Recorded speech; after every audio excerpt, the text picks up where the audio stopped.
battled on the playing field for years. The stakes have never been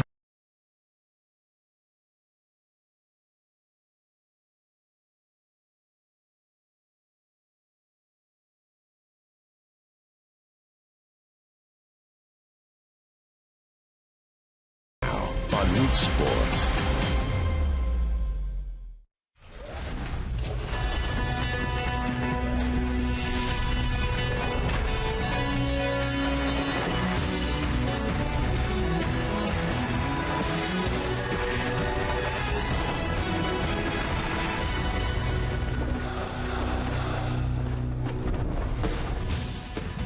From Globe Life Park in Arlington, Texas, Root Sports brings you Houston Astros baseball.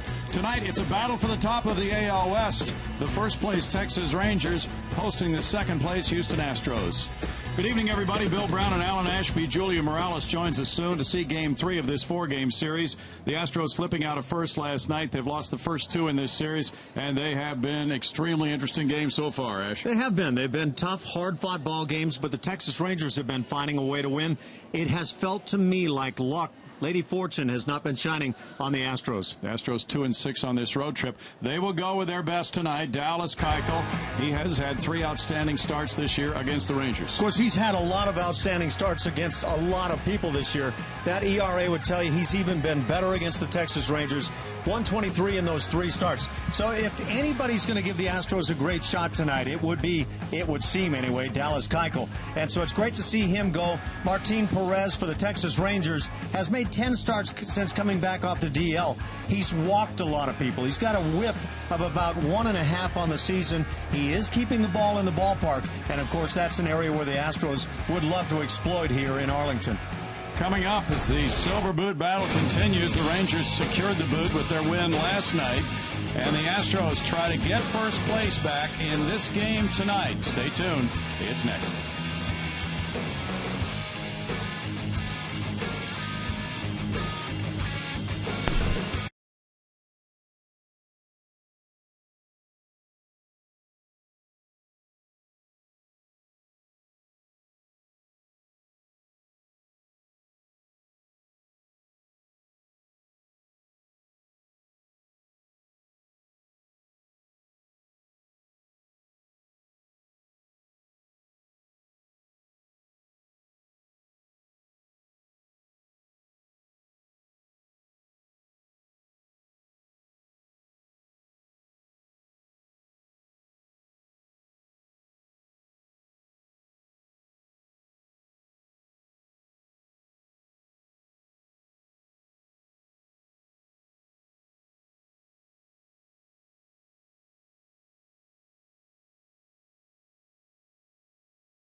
15 minutes could save you 15% or more on car insurance.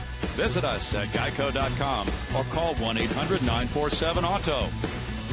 Buy Jack in the Box. For a limited time, try the new Portobello Mushroom Buttery Jack with melted garlic herb butter. And by Southwest Airlines. Book your low fare now at southwest.com. On a breezy and warm night here at Globe Life Park in Arlington, where the Rangers have won the first 2 games of this 4-game series, and they are 4-1 on this homestand. They have now won the season series from the Astros. They're up 10-4. They've beaten the Astros 5 games in a row. And they thereby, if there is a 1-game playoff between these 2 teams, have earned the right to have home field advantage for that 1-game playoff. Meanwhile, the Astros 2-6 here in Arlington have fought hard these 2 games, but on this road trip, they've won 2 and lost 6. They've lost 4 by 1 run on this road trip. They are ready to come out and reclaim first place tonight. We go to Julia Morales.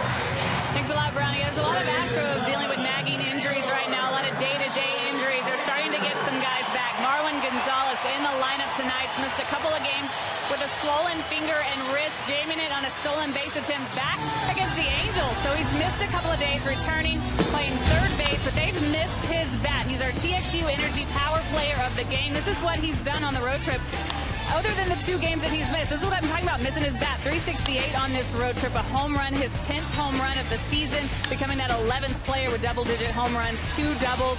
They need this guy. They needed another right-handed bat as well in this lineup as they face a tough guy in lefty Martin Perez. Browning. Thanks, Julia. The Astros lineup now is brought to you by Southwest Airlines, and it is for A.J. Hinch. George Springer leading it off in right field. Jose Altuve will be at second base. Carlos Correa is the shortstop, batting third.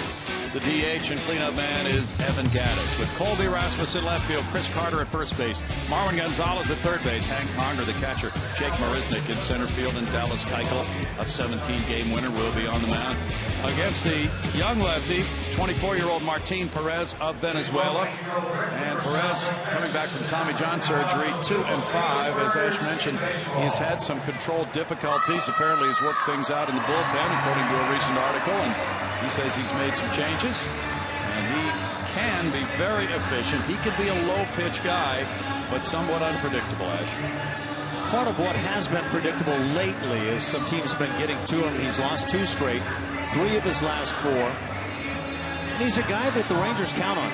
A guy that was quite effective, has shown in the past that he can bring it in and throw strikes, and maybe just a little tentative yet. Defensively, it's Mike Napoli in left field, Delano DeShields in center, and Shin-Soo Choo in right. On the left side of the infield, Adrian Beltre and Elvis Andrus. Right side, Rougned Odor and Mitch Moreland. Bobby Wilson gets the assignment behind the plate with Perez. 1/2 game separating these 2, and the Rangers have moved into first place for the first time all year. They're one of only 5 teams since the division era started in '69 to stay out of first all year until this late in the season, 144 games, and then move into first. There's George Springer taking the first pitch from Perez. It is ball 1 to George. 259, 13 homers, 30 runs batted in. Temperature 91 degrees. In for a strike, and it's even at 1-1. Perez in his career against the Astros is 3-1 with a 2.17 ERA and a whip of 1.10. Outstanding numbers for Perez against Houston. Tap foul by Springer. 1-2. Perez was moved back in the rotation. The original plan was for him to have started last night, but Derek Holland took that spot, and Perez is working on extra rest. Springer turns away from it. It's ball 2. Gabe Morales is the home plate umpire. 2 balls, 2 strikes.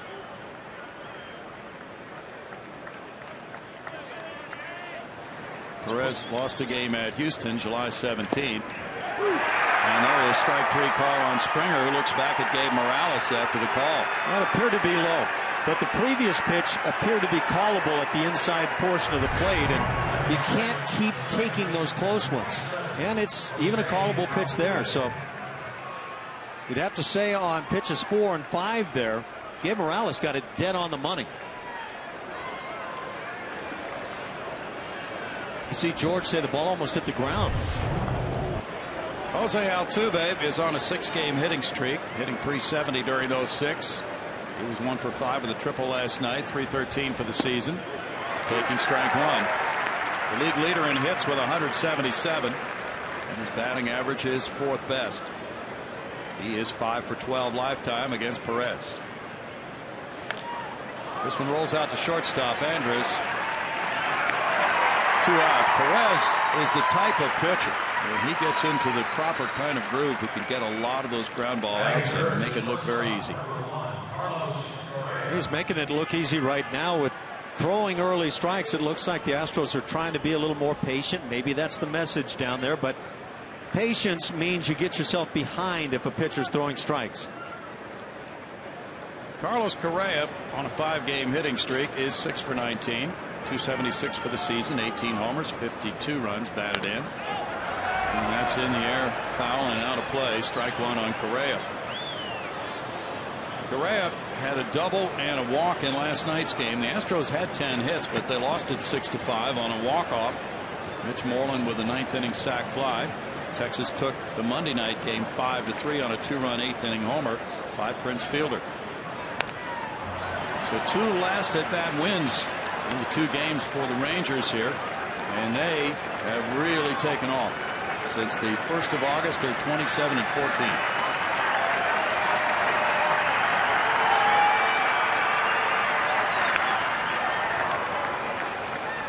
Still 0-2 on Correa.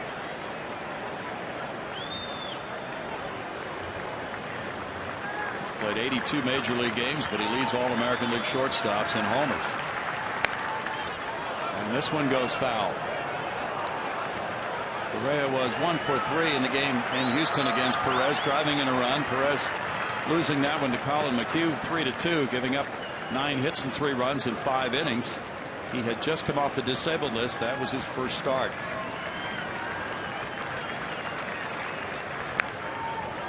Correa continues the battle. And battle it was last night. Rangers sent 5 pitchers to the mound. The Astros used 8 in that game.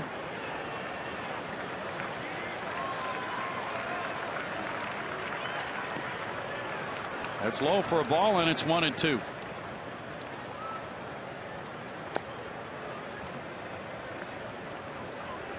Right-handed hitters are hitting .323 against Perez.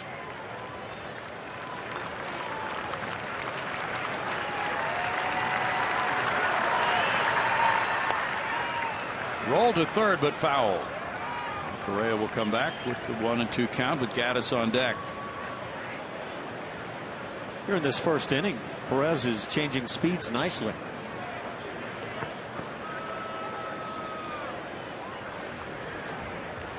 You mentioned his last 2 starts have not gone well. Losses in both of those. In August, though, he was 2-1 with a 3.13 ERA. Missing there. Ranger fans wanted strike 3, but it's 2-2 to Correa. Watch Correa shake his head no as this is called, and just out of the strike zone. Time called.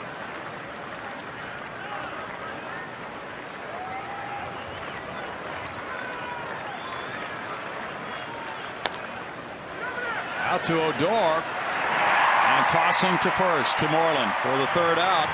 Perez off to a good start. Dallas Keuchel heads for the mound.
Skipper Jeff Bannister.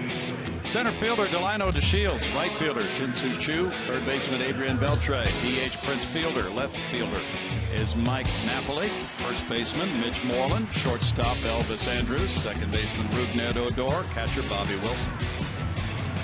Dallas Keuchel on the hill. That's the man for the Astros. And of course 17 wins this year, tied for the best in the league. Has the best ERA in the league at 2.22. That whip right at 1. He has been a dynamic, stellar starter for the Astros this year. Defensively behind Dallas Keuchel, Colby Rasmussen left. Jake Marisnick in center and George Springer in right. That's great D. On the infield left side, Marwin Gonzalez and Carlos Correa, Jose Altuve in. Chris Carter on the right and Hank Conger behind the plate. DeShields in the box, and he takes ball 1 upstairs. Keuchel's corner has moved to Arlington. About 100 people out in that section with the trip up from Houston. Bouncer goes foul. Third base side, 1 ball, 1 strike. Very nice to see them make the trip for this big game for Dallas.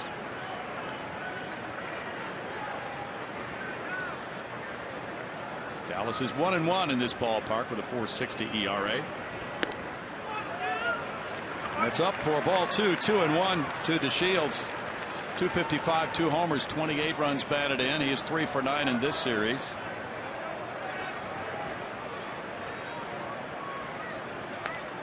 And fouls it back. 2-2. We took a look earlier at Dallas Keuchel's 3 starts this season against the Rangers. 1-0 with a 1.23 ERA. For his career, he's 3-3 against them with a 3.33. Tied for the American League lead in wins, leading in innings pitched and ERA. Ground ball in the hole. Correa will try it with a long throw. Safe at first. DeShields has an infield hit. There are some great shortstops in Major League Baseball. Nobody can make this play any better than what was made right there by Carlos Correa. Once he backhands, he's still running toward that third base line and instantly throws and throws on the money at first base. That is one whale of a play. And now a look at our Super Mo replay brought to you by Mattress Firm. And enjoy, because again, nobody in the game can do it better than that. There are other great ones as well. DeShields is aboard, and he is 5th in stolen bases. Keuchel will take a lob toss over there. DeShields has 23 stolen bases this season. He's been caught 7 times.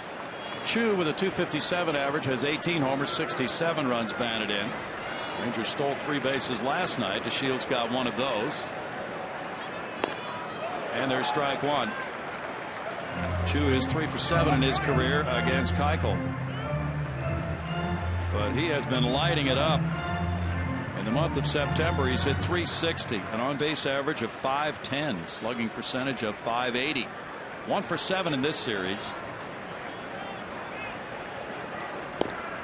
I'm anxious to see if the Texas Rangers continue to try to run as they did last night. Now with Dallas Keuchel on the mound, that takes away most teams' running games right from the get-go. But do they still try to exploit Hank Conger?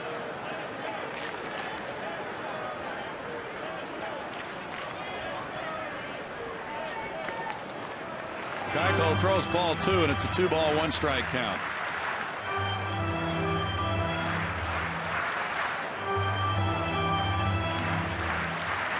Rangers were 9.5 behind the Astros back on May 3rd. Now they lead them by a half game.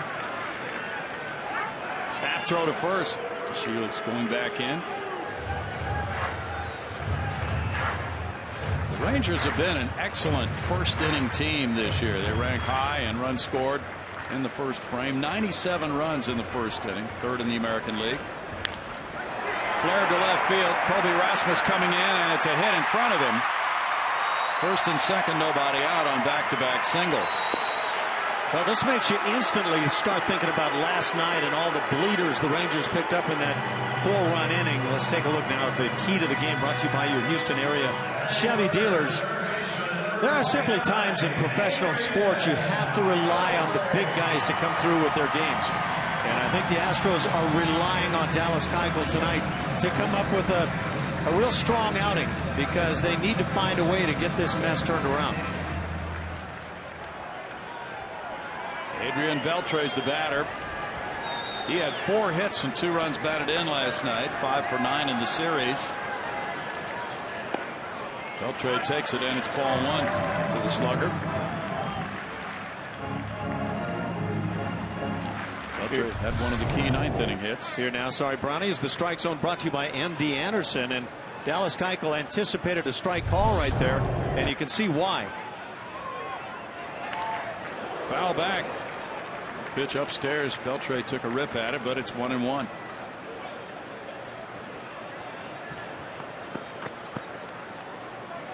.270, 15 homers, 57 runs batted in for Beltre. Fielders on deck.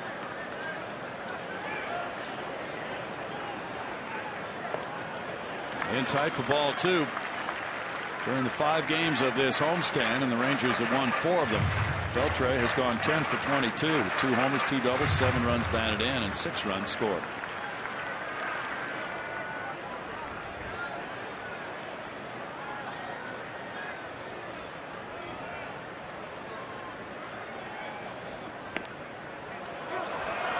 A strike makes it 2-2. Looked like Hank Conger might have gotten fooled a little bit right there.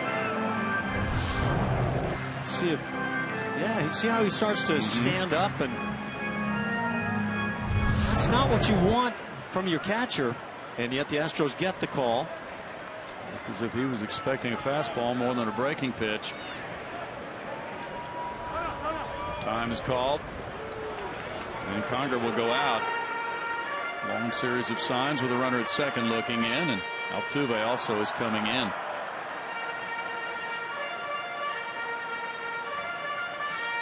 Keuchel has the best ERA in the American League, 2.22. Sonny Gray has recently been touched up, as has Chris Archer, and so their numbers have risen. It's awfully tough to maintain that kind of an ERA throughout the year. And a foul ball keeps Beltre in the box with a 2-2 count. Beltre has 410 career homers, 51st on the all-time list.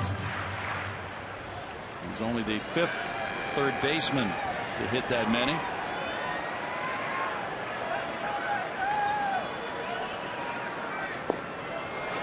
It's a full count. The Rangers last night, and they got some of those soft hits you talked about, Ash. They batted around in the first and scored 4 times. The Astros then got the lead, 5-4 in the 4th. They went to the bottom of the 9th, tied, and Texas won it. High to center field. Marisnick underneath. Both runners are tagging. Here's the catch, and Shields will easily make it to third. The throw is great into second base. That keeps the double play in order on out number 1. What a throw from Marisnick into second.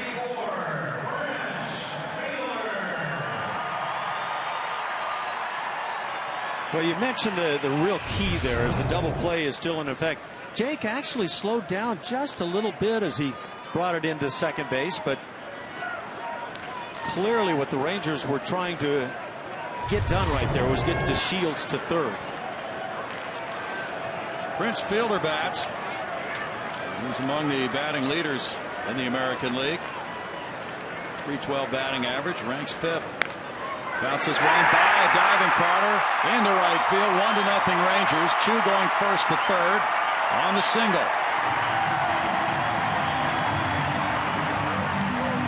Well, they've had 2 ground balls in the inning. One that was handled by Correa, but in the hole, couldn't get the out at first base. This one just out of the reach of Chris Carter. Things are going right, you have to say right now, for the Texas Rangers. And when you say that, it flips the other way for the Astros. Yeah, you get this ground ball hit to an infielder, and you've got a likely double play to end the frame. Carter out to talk it over. Keuchel will work to Mike Napoli.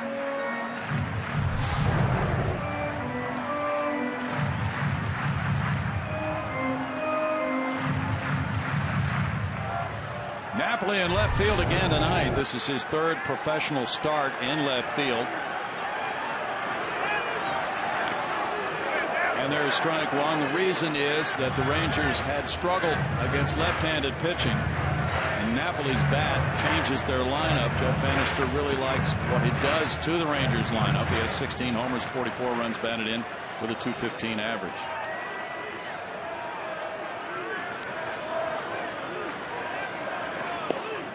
And tight to Napoli, 1-1. He made an error on a fly ball. And that's something he's been working on because of the lack of experience in left field. This will be the 20th pitch for Keuchel.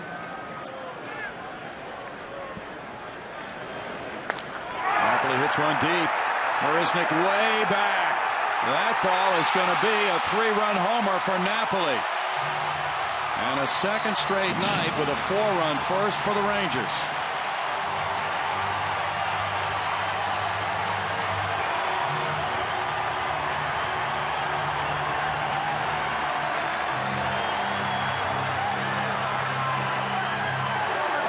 Well, you get enough base runners with some soft hits, and then you get one big swing and big number on the board. The pitch appeared to catch a good portion of the plate. Yeah, that's just right down the chute. Dallas pretty much knew it when it was hit. 14th home run allowed by Keuchel, 4-0 now. And it's Moreland batting, taking ball one.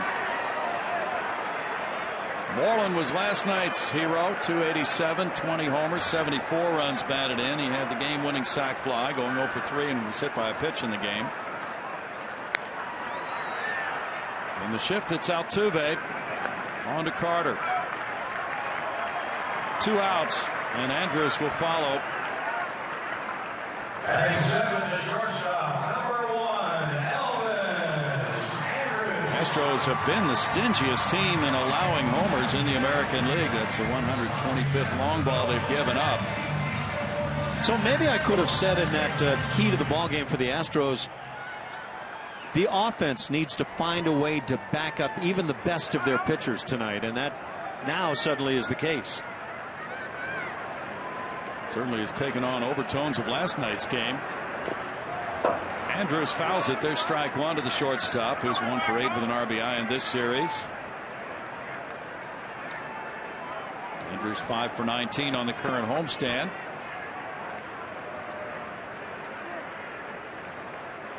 Rangers have a losing record within their division. There's a shot past the diving Gonzalez, and Colby Rasmus outside the left field line will pick it up. It's a double for Andrus. Yeah, to compound things, Marwin Gonzalez has missed some time because of a bad finger when he dove. Apparently he bothered that finger once again. As he comes up, he's hurt, and he immediately takes the glove off and starts shaking the hand around. Just cannot make it. And there it goes. Jam that finger right into the ground. And Strom goes out. Last night, Colin McHugh had rough sledding in the first inning and threw more than 30 pitches, giving up 4 runs. He stayed in for 3 2/3. Rougned Odor will be the batter. Well, the Texas Rangers offense has certainly set the tone the past couple of nights.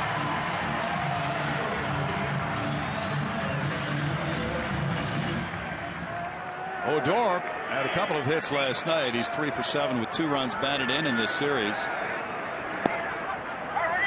That's ball one.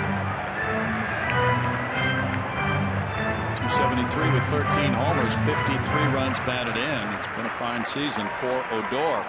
He's hit .304 in his last 37 games. And shoots that one high to right field. That is a 2-run homer. 6-0 Texas.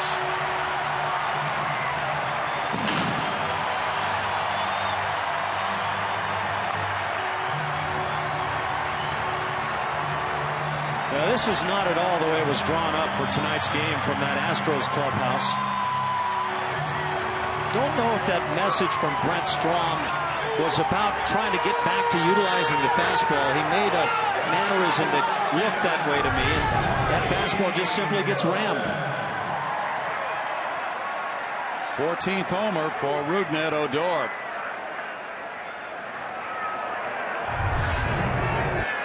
Bobby Wilson, the catcher, and ninth batter comes up. There was one foul, third base side for strike one.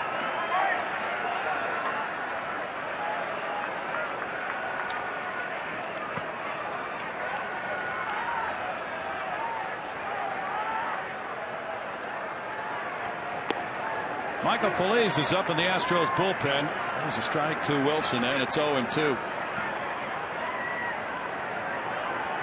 Keuchel gave up 3 solo homers 2 starts ago against the Twins and won the game, giving up just those 3 runs in 8 innings and winning it at home over Minnesota 8-5.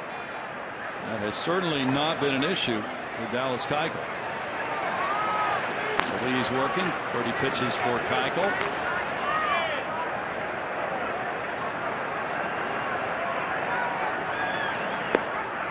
I think one of the things as a manager you now start to try to deal with is, okay, Keuchel's gone out there. He's had a real rough first inning.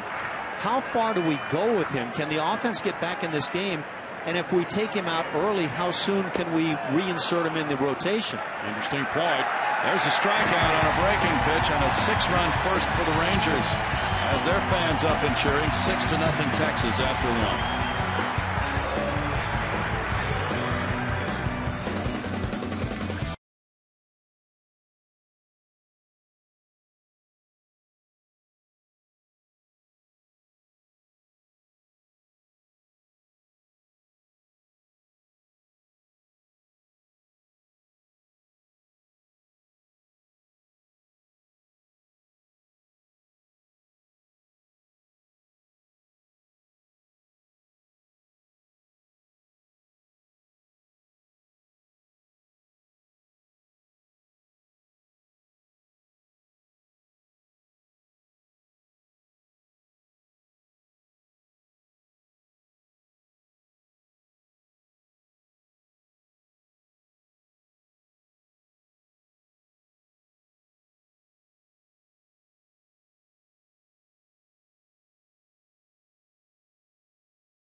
Run differential this season entering today's game. The Toronto Blue Jays are the leading team easily. The St. Louis Cardinals have had a real good year in that regard in the National League.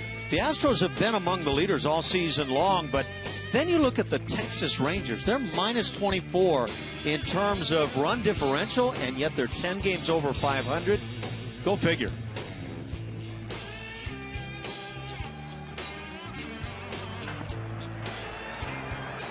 Now Perez handed a 6-0 lead. Works to Evan Gattis leading it off here in the second inning. Perez had a 1-2-3 first.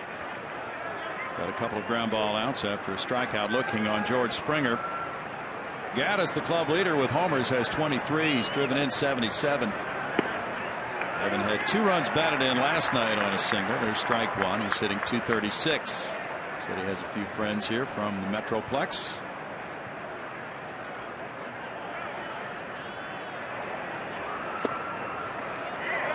It's a 1-ball, 1-strike count. The Astros last night were able to turn things around by getting 3 in the second and 2 in the fourth. At that point, they had the lead by 1.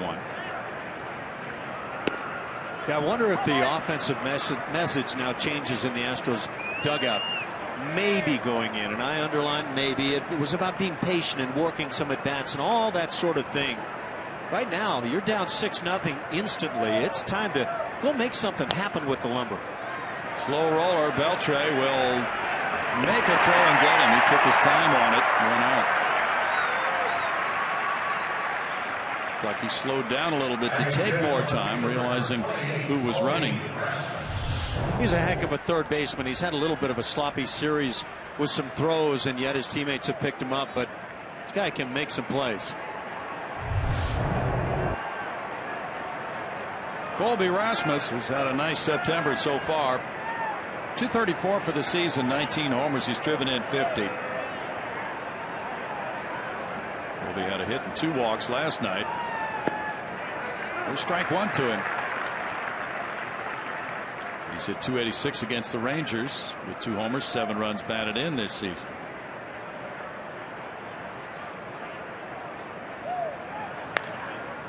That was hit hard past the diving Odor. First base runner for the Astros. Odor staying down. He is very slow to get up. Looks to be all right. Rasmus really got the bat through nicely on that. Yeah, that's a good aggressive at bat, and I would think we'll see more of this early hacking as long as you can get a good swing.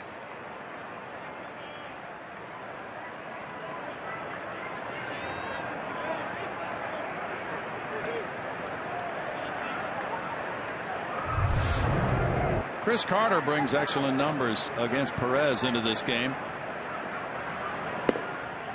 Carter had a nice game last night. There's ball 1, 182, 18 homers, 53 runs batted in now for Chris. He had a double in 4 trips, but also lined out hard to center field in the 3rd inning after not having had a lot of at-bats here in the month of September. The injury bug has bitten the Astros lately. 2 balls, no strikes. Jed Lowry is available tonight. He was hit by a pitch on the left foot Monday night after fouling a ball off that left shin on the previous pitch, so he missed last night's game. 2 balls and a strike. He probably will be in the starting lineup tomorrow night. Jason Castro continues to work his way back from the disabled list. Not quite ready to go. I think we may see Jason tomorrow. Possibility. It's going to be a few more days for Carlos Gomez. 2 balls, 2 strikes. He was saying around the cage tonight there are some things he's allowed to do now, but swinging a bat is not one of them. I think Jason Castro's chomping at the bit, and he feels like he's ready to go.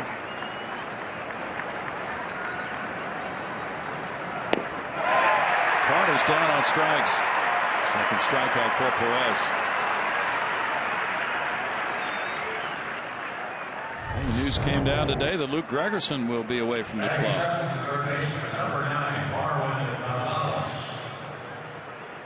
Pretty well placed by Perez. The Astros closer leaving the club with his wife about to deliver a child. Marwin Gonzalez, 278, 10 homers, 32 runs batted in. As Ash mentioned, has had problems with that swollen finger.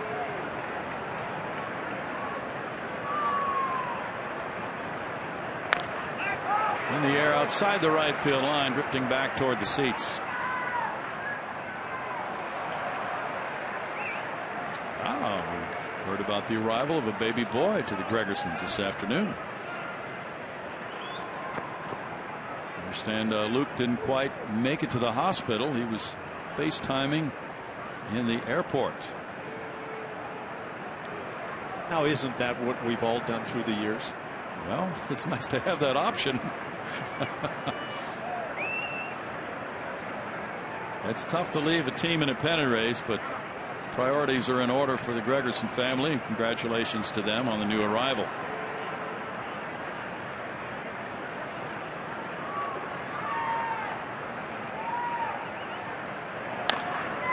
Hit hard to shortstop. Andrews down on a knee to Odor for the force on Rasmus.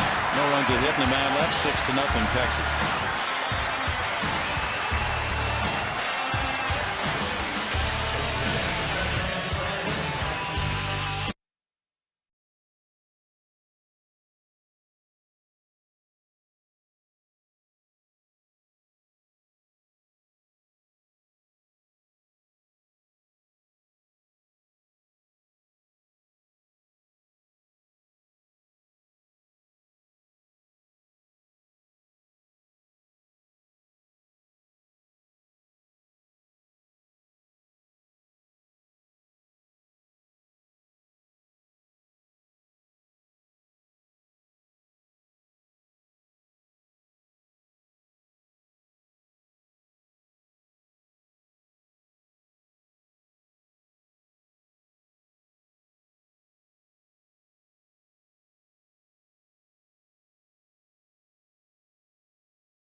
in this ballpark this year.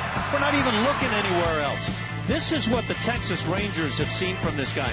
Going to his right, I don't know that there's anybody any better. We haven't seen much in terms of challenges to his left, but hot shots on a hop. He's able to make the play, charging plays.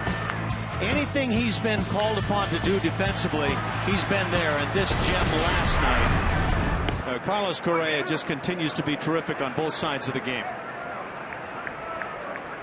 The Rangers batted around in the first inning, and now Delino DeShields, who reached on a hit to shortstop, comes around for the second time and swings, and it's strike one. Happy birthday wishes go out to one of our favorites from the Astros front office, executive assistant Eileen Colgan, who's been with the club for many, many years. It's 1-1.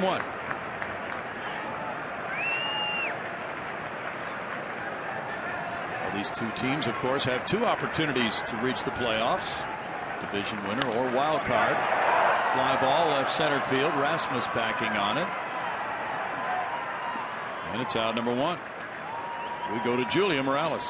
Thanks, Brownie. 2016 Astros season tickets are on sale now. Guarantee your seats for a potential 2015 postseason run by reserving your 2016 season tickets today. Visit Astros.com/season tickets or call 1-877-9-ASTROS.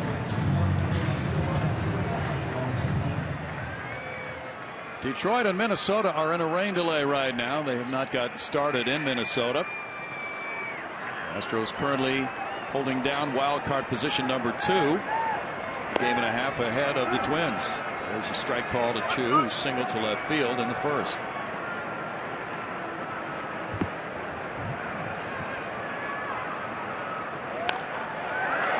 Correa with another good play to his right on a hard hit ball. Takes care of Chu's grounder for out number 2. Seems the Texas Rangers anyway continue to challenge Correa on his right side, that backhand side, and another one of those hot shots on a hop. He just goes down on the knees, makes sure he gets his eyes close on the play, and able to make it any angle. Just about where Chu hit the ball to Correa Monday night in his first at bat. Carlos made an excellent play to get him. Beltre worked the count full and fly to center. That's strike one.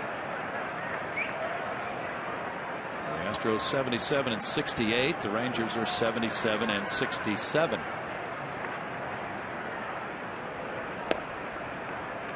It's 1 ball, 1 strike. Tomorrow night it's Lance McCullers working for the Astros against Colby Lewis. Lewis 15-8 with a 4.45 ERA. McCullers 5-5 with a 3.10. 2 balls, 1 strike. So McCullers will be up. He's talking there with Mike Fiers. Mike will follow him in the home opener against Oakland Friday night. They'll draw lefty Felix Dubront. Saturday at 6:10, it's Scott Kazmir and Sonny Gray. Sunday at 1:10, Colin McHugh and Aaron Brooks. As the Astros finish out their season series with Oakland. Oakland proved to be a difficult test in Oakland on the last road trip for Houston. Beltre reaches for it and he strikes out. An 11-pitch second inning. And Keiko keeps it at 6-0 after 2.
thing or two about this game. He says one of the beautiful things about baseball is that every once in a while you come into a situation where you want to and where you have to reach down and prove something.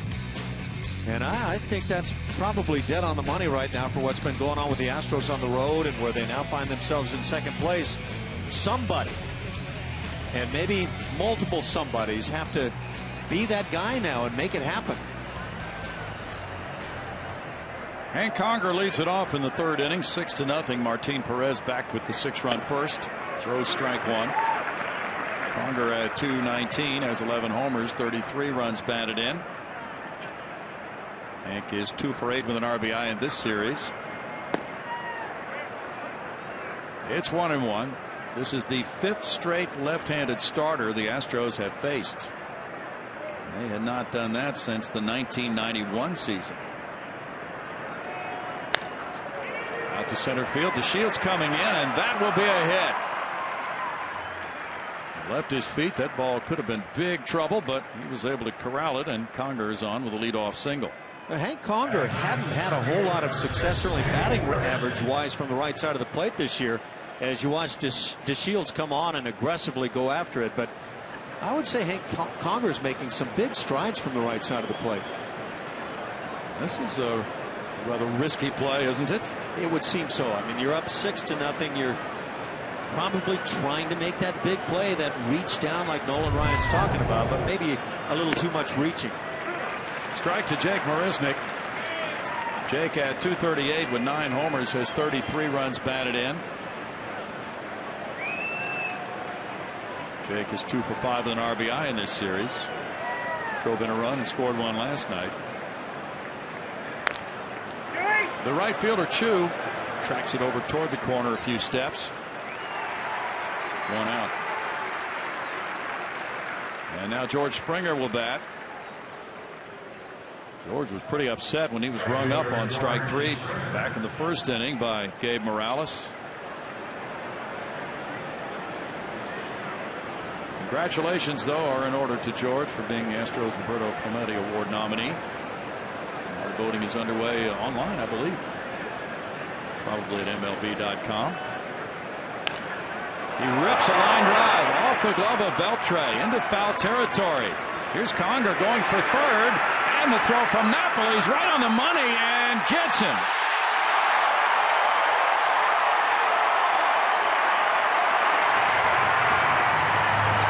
You know what? The Astros just hit a line drive that actually wasn't caught. And then they get the man thrown out trying to get into third base, Hank Conger.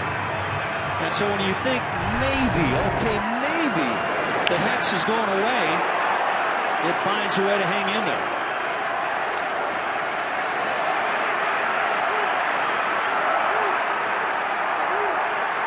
Fans are chanting Napoli after his throw.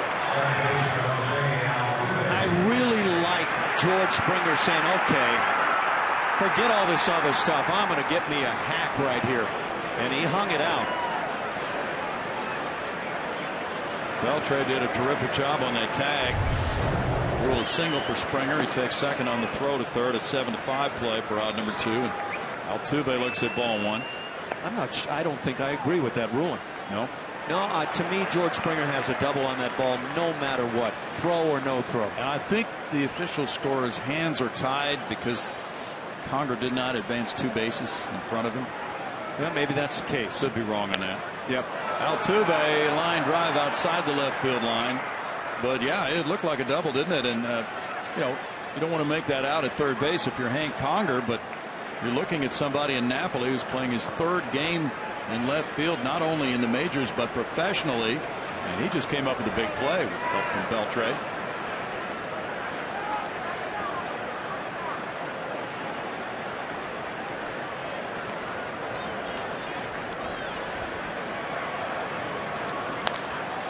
That's in the air to center field, and DeShields is tracking it and catching it for the 3rd out. No runs, 2 hits, and a man left. A 9-pitch 3rd inning keeps Perez in front, 6-0.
Academy Sports and Outdoors have teamed up to help you show your team spirit. Free Houston Astros Crush City yard signs are going fast. Visit rootsports.com/yard signs for a list of available Academy Sports and Outdoors locations before they run out. And remember, if you have picked one up and put one in your yard, we want to see a pic, so tweet it at us. We'll show some later in the broadcast. I'll get you one when I get home, Julia. You got one, right? I have not yet. Okay, we'll get you one. 6-0. Dallas Keuchel out for the bottom of the third inning. Fielder, Napoli, and Moreland to the plate. Fielder delivered a run with a single to right field in the first inning.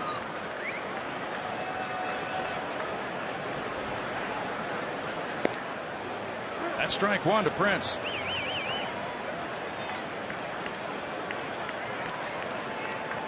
Returning this year to all-star status after having just 150 major league at-bats last year with that neck surgery for a herniated disc. And he launches one to right. Home run for Fielder, number 20. 7-0. Third home run for the Rangers in this game. Yeah, that's a big player, reaching deep and coming up with some very good play here in the series. Looked like he took the slider from Dallas Keuchel. Stays on it so well. His front side just doesn't come open early. Well, maybe the changeup. But again, stayed. Front side just staying there and then recognizes and lets it fly.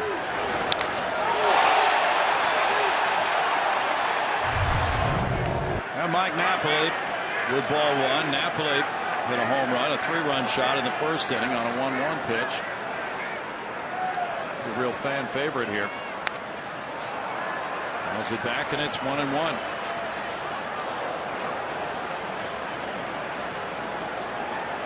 Home runs and defensive gems have a way of making a guy a fan favorite. They do. So now twice in the last 3 starts, Keuchel has allowed 3 homers in a game.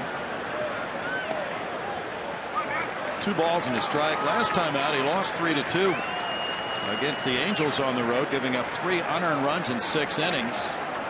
He made an error and threw a couple of wild pitches. In the air to right, Springer. 1 out.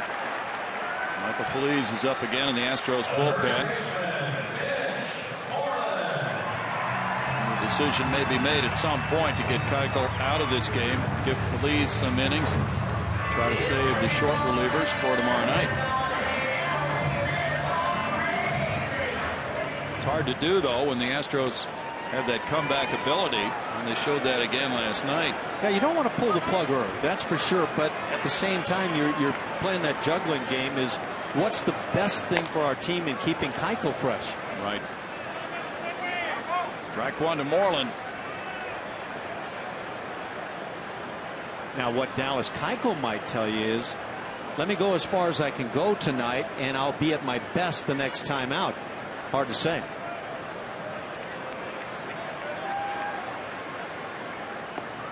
Yeah, that's a big part of it. Obviously he would like to get squared away and have some good innings to leave with something of a positive thought tonight.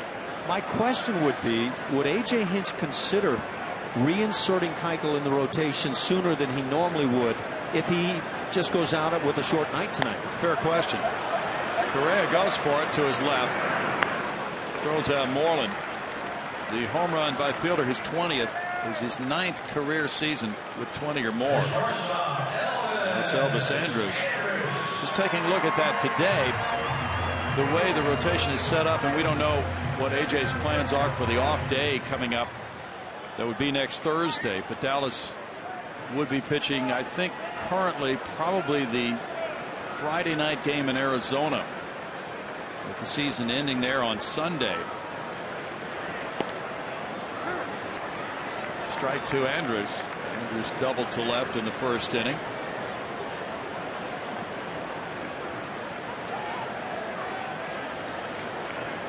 So the way the rotation currently is, that would mean that Mike Fiers would be in line for the final day of the season, but that is subject to change.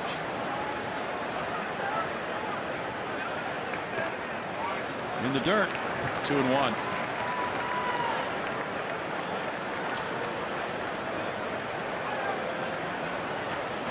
There's a lot that rides on the shoulders of those starting pitchers. No question about it. They've really been the engine that has driven this team throughout the season. Correa to his right, difficult play on the backhand side. He recovers the bobble.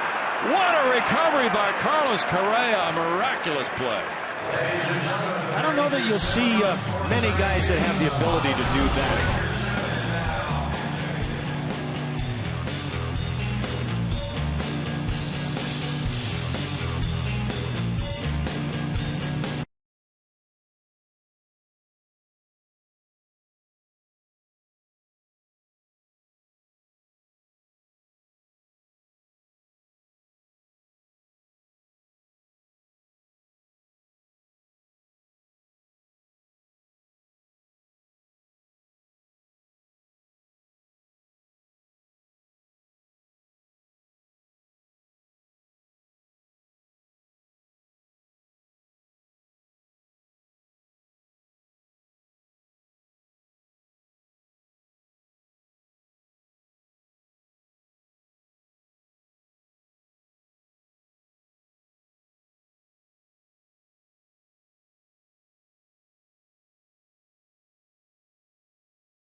Heritage Month with the Hispanic Heritage Street Fest presented by Montejo. As the September 26th game has been changed to 12:05 p.m., the Street Fest will now take place from 10 a.m. to 12 p.m. Enjoy live Latin music, food trucks, and games. Fans must have a valid ticket to the Rangers-Astros games to enter.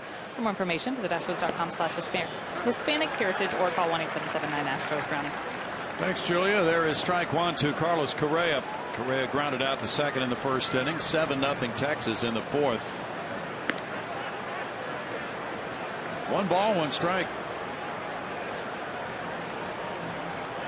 Well, these two teams, AAA affiliates, opened up play in the PCL Championship Series last night at Round Rock. Round Rock winning a thriller in extra innings, 9-8 in 12.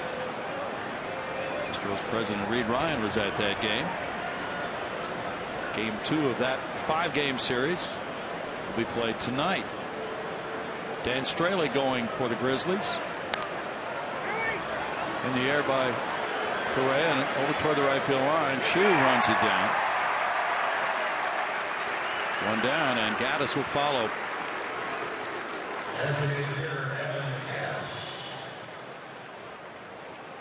Gaddis worked the count to 2-1 and grounded to third. A slow roller, and Beltre made that play in the second inning. Perez rolling along. He had a 1-2-3 first. Then the Rangers dropped a 6th spot on Dallas Keuchel. He's given up 3 singles so far. In for a strike to Gaddis. The Blue Jays are bombing the Braves in Atlanta 7-1 in the top of the 6th inning.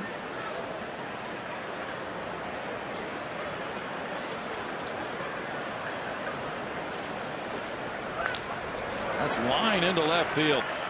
Gaddis right on that pitch. He's aboard for Colby Rasmus. Evan tends to like the ball up, and he got one up here. That inner third and up a bit is juicing time for Evan. Last night, the Astros were able to put hits together after that 4-run Texas first.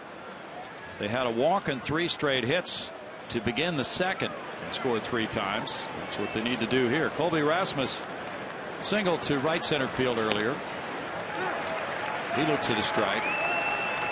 It's important for them to get something on the board here quickly, trailing 7-0 if they're to make a game of it.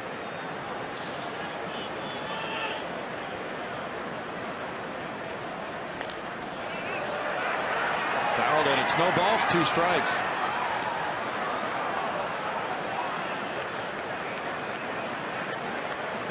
Astros have lost 9 of their last 13. You know what was really surprising was to see a note from Steve Grant in the Astros media notes tonight that they actually have outscored their opponents this season on the road. They're 29-44 on the road this year, the worst road record in the American League, and yet they've outscored their opponents coming into this game by 24 runs. So that says to me they're losing a lot of close games, and they've had some blowouts with the favor on their side. True.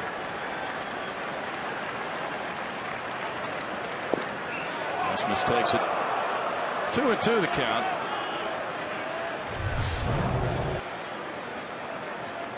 Close. The Astros on the road are 6-19 in 1-run games. Liner over shortstop into left center field. Rasmus responds with his second hit. Gaddis to second base, and Chris Carter will bat. Get a big swing here or there and just kind of reinsert yourself in this game. Colby doing a nice job against the lefty. Rookie Matt Duffy is in the on-deck circle. Marwin Gonzalez due up next. And as you saw, Marwin may have re-injured that finger, so we're about to see a major league debut, it would appear, of Matt Duffy. Carter struck out in the second inning.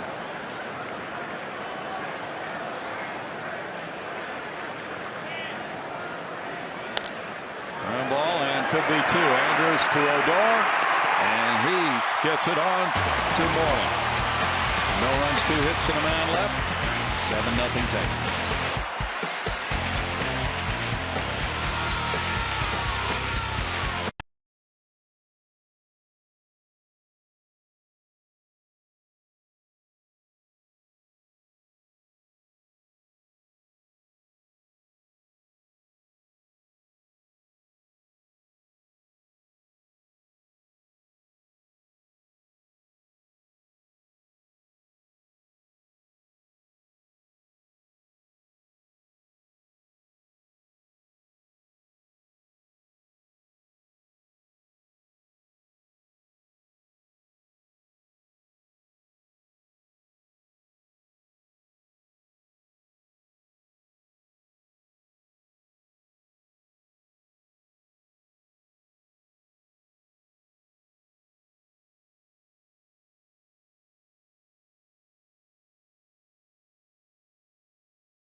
Earlier in the game, talking about some of the nagging injuries that these Astros are dealing with right now. A couple of those guys coming back. Jed Lowry available to pinch hit tonight, not pinch run. Hopefully will be in the lineup tomorrow, dealing with the hit by pitch that he suffered on the foot just a couple of days ago. Also, Carlos Gomez working his way back slowly, hopes to take some swing soon, and also Jason Castro really close as well. Not running 100%, but he is hitting, of course, catching. Looks to be in the lineup as well, if all went well today against a righty Colby Lewis tomorrow, guys. Here's the rookie Matt Duffy. At third base, he took over for Marwin Gonzalez First pitch in the big leagues for Matt Duffy, the MVP of the Pacific Coast League. Age 26, Major League debut. Odor looks at the pitch from Keuchel. Count is even at 1. Odor ripped a 2-run homer in the first inning. He has an interesting combination of speed and power. Range factor at the top of the charts at second base in the American League. Very aggressive player. 1 ball, 2 strikes on Odor. And this is the perfect time, one would think, for Matt Duffy to make his debut. Not a lot of pressure in this situation. And there's a need for him. He's underneath this pop-up, but Correa is calling him off, and Duffy makes the catch. Well, he gets a play immediately.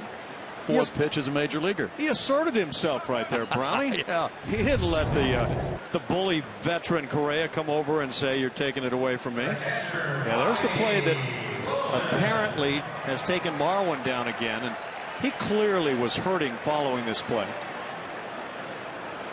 I think he jammed that finger right in the ground again. Now Bobby Wilson, the catcher, takes that one. It's strike 1. It was a tremendous season for Matt Duffy. He was not expected to be called up in September. At least he didn't think he was. 1-1. He was getting ready to begin the PCL championships after winning that MVP award, hitting .294, 20 homers, 104 runs batted in, playing third base and first base for the Fresno Grizzlies. And his father and a friend have come to Texas for this series, so they get to see the debut. 1-2. I'm personally glad to see him in there. I'm not fearful of bringing rookies in. Some people may feel otherwise. There's a swing by Wilson and a strikeout. Conger throws him out. Third strikeout for Keuchel.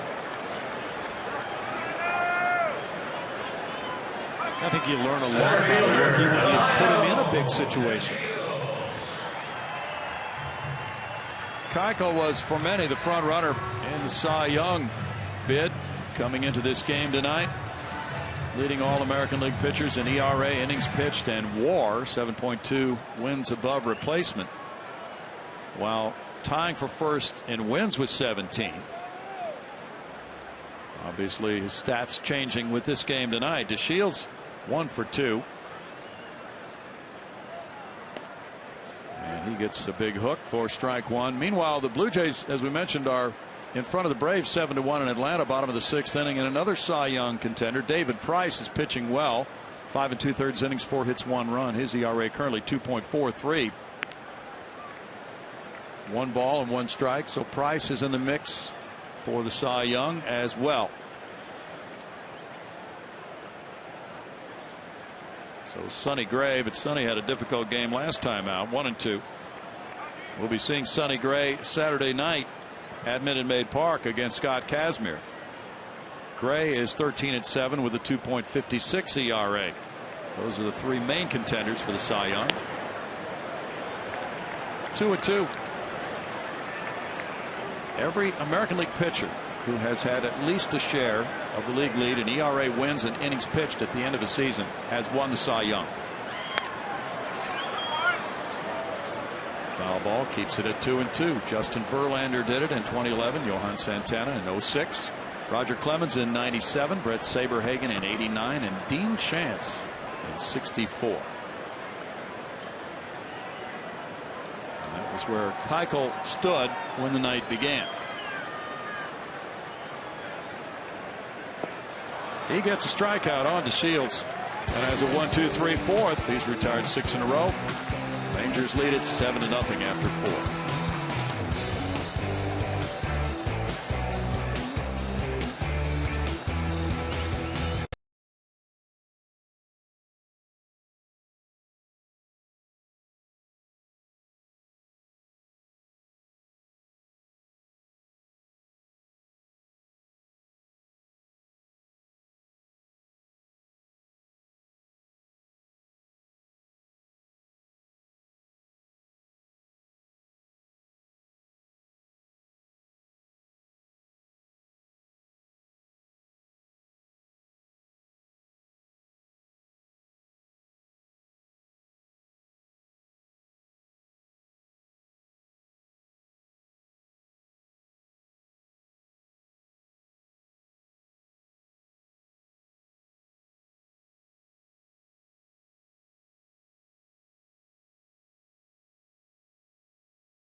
Airlines. Book your low fare now at southwest.com.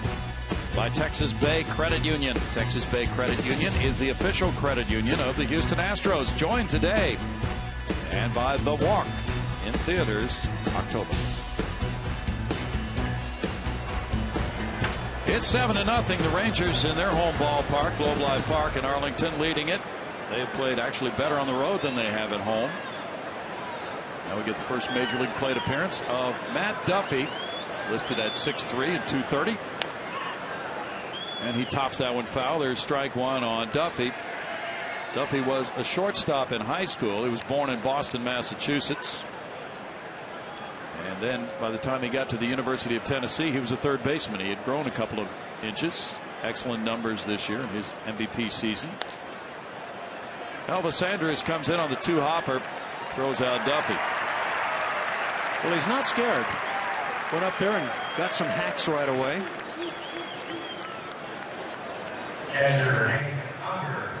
Depending on the health of the other people Julia talked about a few minutes ago, we might see more of Matt Duffy. Maybe even starting. Who knows? Hank Conger comes up next. Conger's single to center field in the third. Jonathan Villar, Luis Valbuena there on the bench, of course, have played third base as Duffy is now. So there are other options. There's strike one.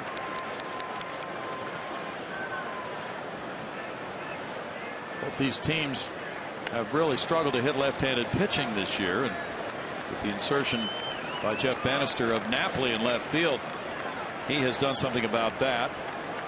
And the Astros at times have had their great games against lefties, but now Perez, who began the night with a 5.43 ERA, is mowing them down. It's 1-2. And they have more lefties coming up. They'll face a right-hander tomorrow in Colby Lewis, but lefty Felix Dubron is waiting for them Friday night at home.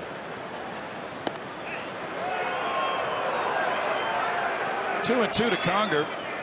As well, the Rangers will see some lefties with Seattle following Houston into Globe Life Park.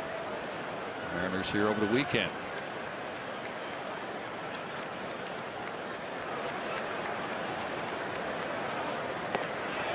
Strike three call.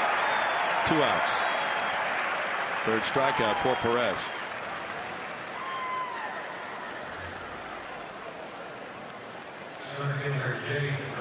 Tracy Woodard has her yard sign strategically located there. Julia's getting some immediate response to her question. It's a photo right there of Julia in her younger years. Marisnick hit a fly ball to right. Liner into left center for Jake. In for a hit. The Shields over to pick it up. And there's a 2-out knock for Marisnick. He had a big month of April, and now September is going well for him too. More and more he's getting good swings, as he did back in that first month of the season. There's never a question about his defense or, again, the base running side for Jake.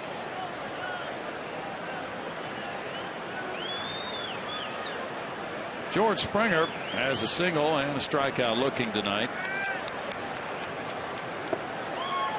Takes the breaking pitch, and it's ball one to George.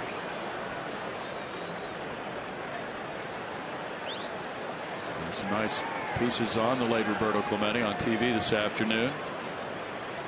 I mentioned that award in his name. 1 ball, 1 strike, and the impact he had on Major League Baseball. He was a tremendous player and also just a very good person. Died on a mercy mission, taking supplies to the citizens of Nicaragua after an earthquake when his plane crashed after taking off from Puerto Rico.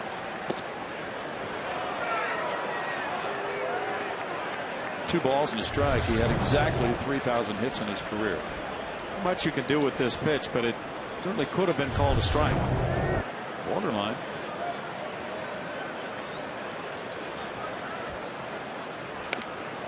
Little roller to first, brings over Martin Perez for the out.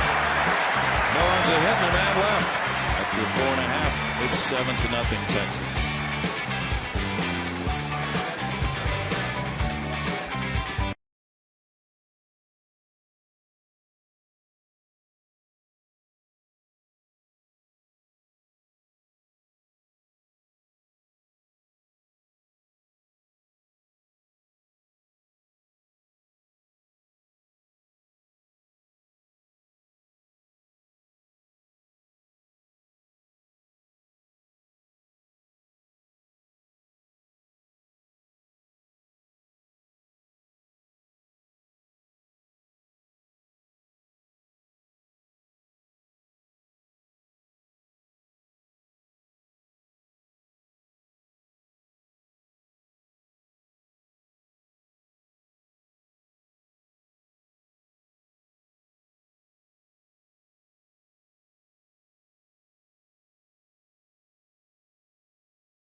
for Name That Astro. It's brought to you by your local Honda dealer.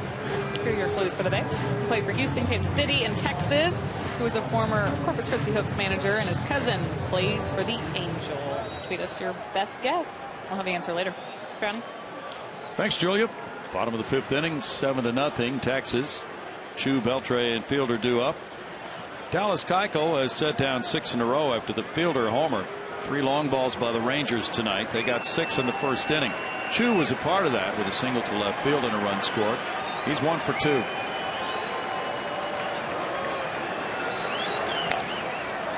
He taps that one wide of first base. Strike 1.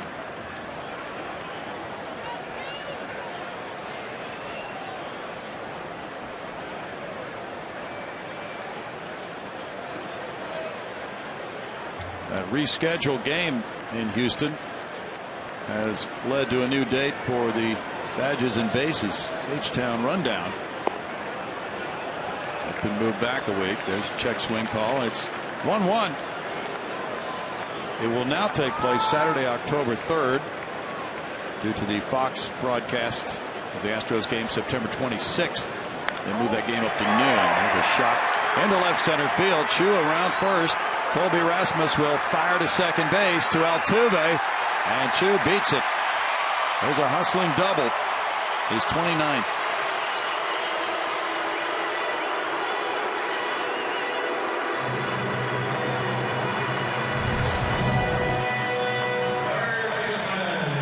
Well, he's turned into a good offensive player here in the final month of the season for the Texas Rangers. And you know, we've been talking about somebody stepping up and getting it done. He's one of the guys, along with right now in this series, Prince Fielder, stepping up for the Texas Rangers. And Chu's had a major turnaround. He was awful in April. Beltre's the batter. 0 for 2. Fouls that one, strike 1. So he left himself plenty of room for improvement. But to his credit, he has been lighting it up. 7 runs on 8 hits now for Texas. The Rangers are trying to win their 6th in a row from the Astros. They've won the Silver Boot for the 8th time in the last 9 years. They're going 10-4. This one skips by Conger. A wild pitch getting Chu to third base. Well, Hank sure didn't find himself in a blocking position here. He was up on his feet. Some of the little things are not getting done well. That's not where you want to be. And you see the 79 miles an hour off speed. So you're immediately thinking as a catcher, you've got to be able to block anything in the dirt. That brings the infield in with a 1-1 count. Comes up with that one, and it's 2-1.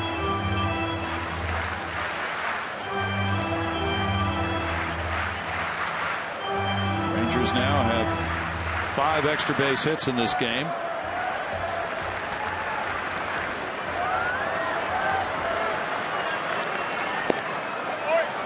And misses, and it's 3-1 on Beltre.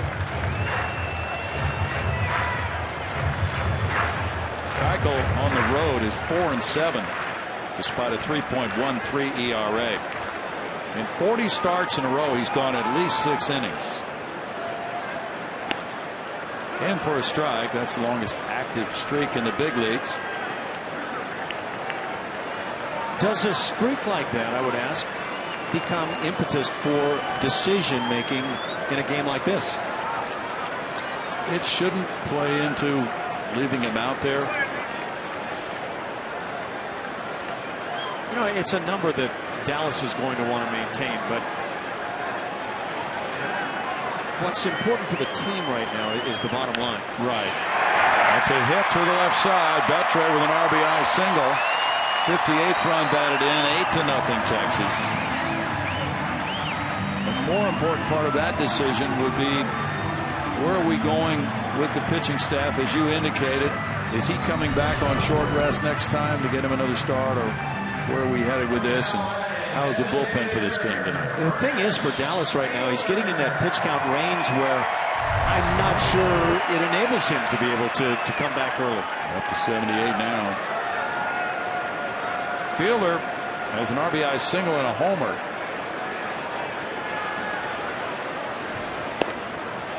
And he takes strike one.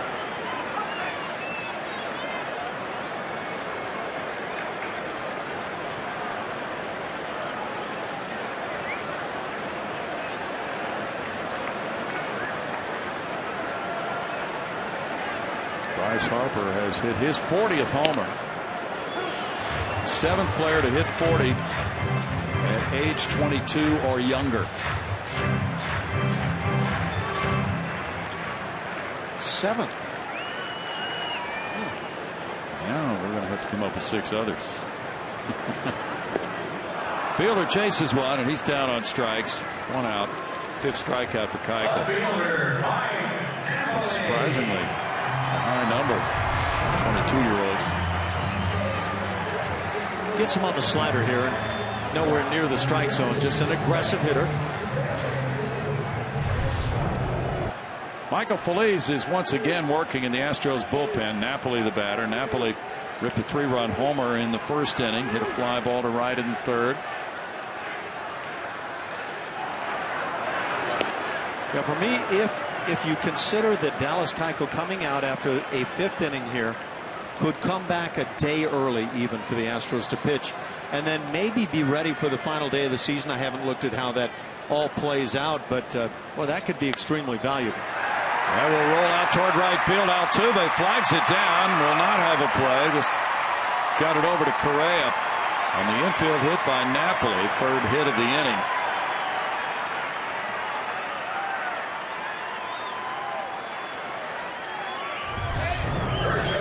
Just another one of the genuine bleeders. I mean, this is when you got this kind of stuff going on for you as a team, the Texas Rangers do right now. You're in hot streaks typically.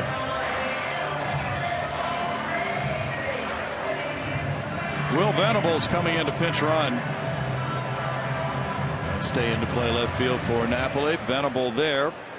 Napoli leaving after going 2 for 3 with a homer, 3 runs batted in. And this is the plan for Jeff Bannister.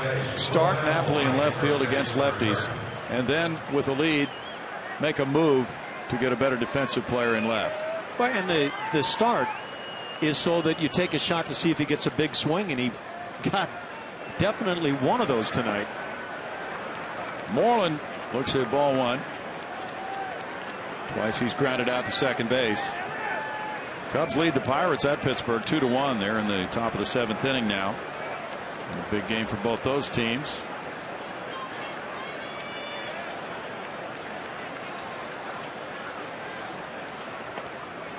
It's 2-0. The Royals are trailing the Indians. It's 5-1 in the top of the 8th inning at Cleveland. The Indians trying to keep their hopes alive for a wild card spot.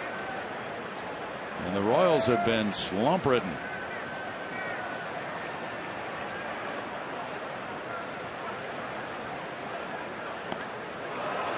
A swing there and a strike to Moreland. That makes it a 2-1 count to Mitch.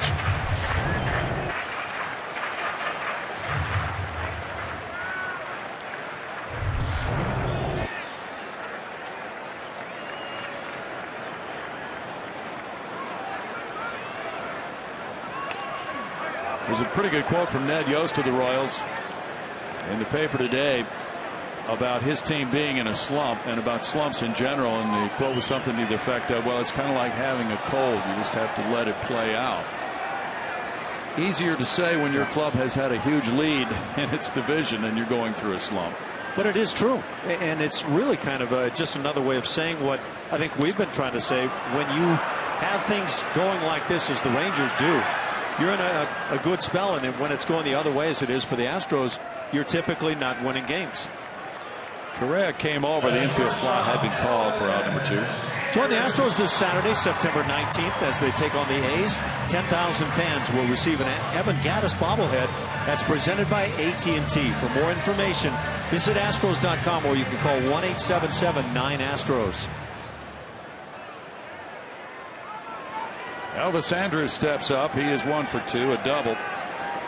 Correa made that tremendous play on the bobble, recovering quickly to get him in the 3rd inning. Andrus a speedy runner. That's ball 1 down and in that Cubs game. 2-1 Cubs, middle of the 7th at Pittsburgh. Jake Arrieta is on the mound shooting for his 20th win. 90 pitches for Keuchel with this next one.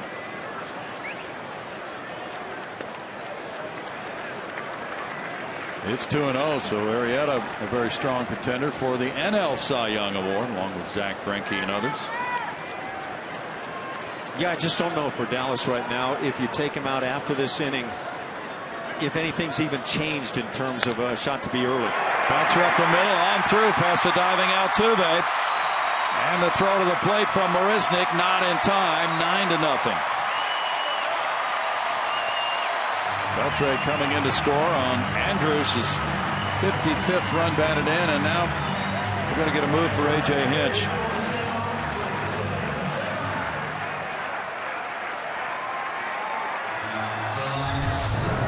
Just a ground ball, but it finds the hole. And it's been a part of this game as long as it's ever been played. You laugh and you smile when it's happening for you, and you see the reason on the other side that, boy, things just are not clicking for you when it's going the other way. 9-0 Texas. Back in a moment.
Bring on Michael Phillies.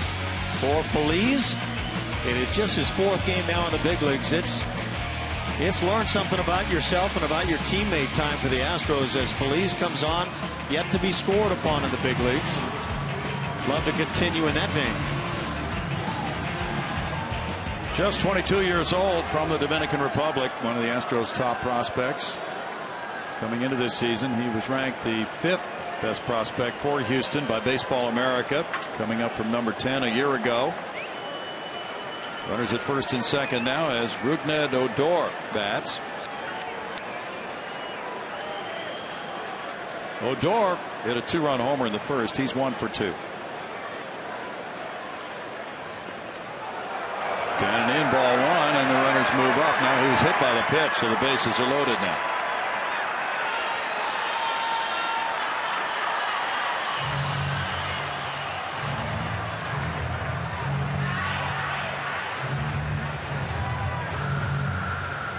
First hit batter in the big leagues for Phillies. Now with 3 men on, it's Bobby Wilson batting.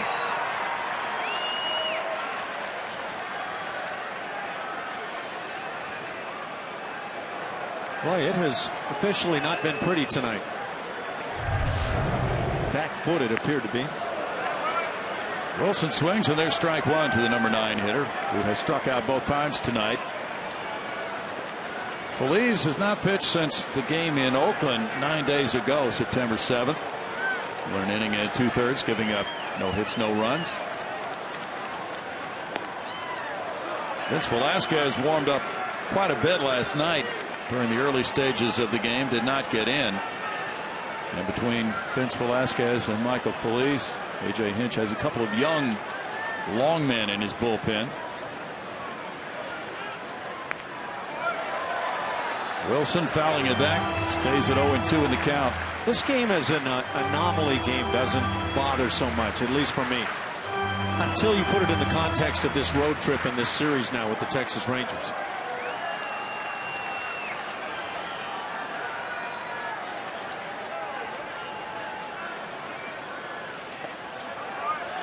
It's 1-2.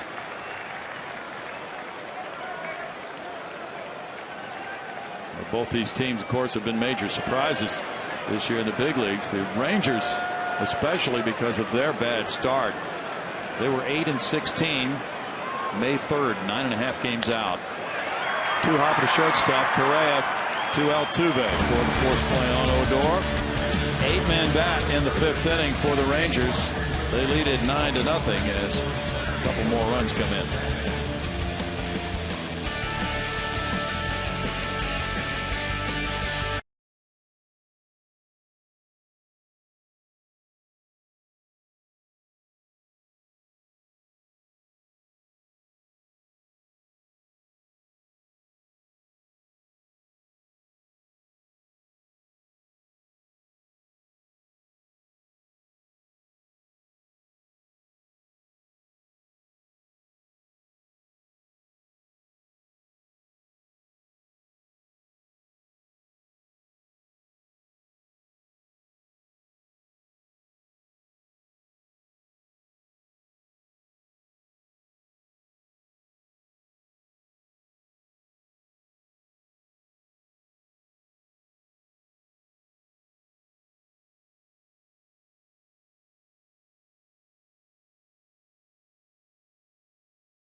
Or 1988.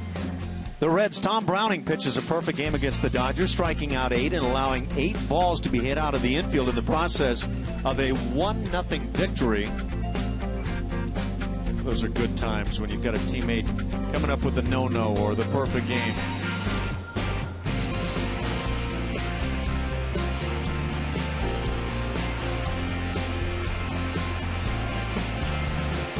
Some cases the guy doesn't survive the celebration. Will Venable stays into play left field after pinch running for Napoli. 9-0 as Jose Altuve rips one off the glove of Beltre, and then Andrus gets it, throws to first, too late. Altuve reaching on the misplay by Beltre at third. Sharply hit ball, and not an easy play for Beltre.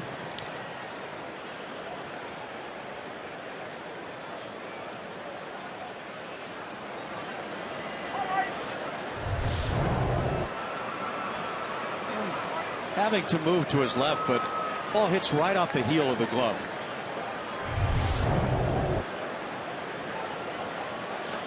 Still waiting for that ruling, and now it's Carlos Correa. Correa's 0 for 2, taking ball 1. It's ruled a hit for Altuve. That's 178 for the season. Foul back, and it's a 1-ball-1-strike count. So Altuve is making a bid to have back-to-back 200-hit seasons. Never hurts to be in a ballpark where the official scorer knows that, in this case, their third baseman might be vying for a Gold Glove. Ball did come up, though. It looked like on the replay. 1 ball, 2 strikes, and then it's up to the official scorer to decide. Well, does the average infielder make that play on a bad bounce? If the average infielder were involved in that play, he'd be given an error.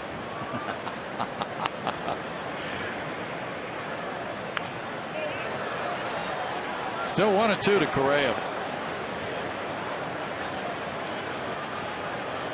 Checking that Cubs-Pirates game. 2-1 Cubs at the end of 7 with Arrieta doing so well for Chicago this year. And Cubs fans speculating about who would start a playoff game in the #1 spot in their rotation. Would it be Arrieta? Fly ball to left field. Venable. 1 out. Or would it be John Lester? Who has the better move to first? Not sure that Arrieta has had very many people on first base. That's true. That's a good point. So we may not know how good his move is. Well, what's happened with that guy? It's been quite a story. And Gaddis is 1 for 2. The Cubs are currently 4 games behind the Pirates. Both in a very favorable spot for being a wild card team. So that would mean if the season ended today, the Cubs would have a 1-game playoff at Pittsburgh in the wild card game.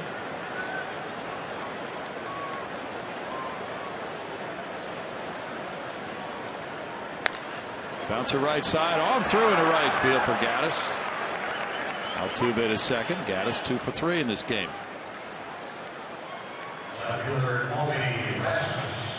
Mets have a big lead of 8.5 over Washington. Cardinals lead has been dwindling down to 3 now, despite the fact they've already won 90. That speaks to the strength of the NL Central.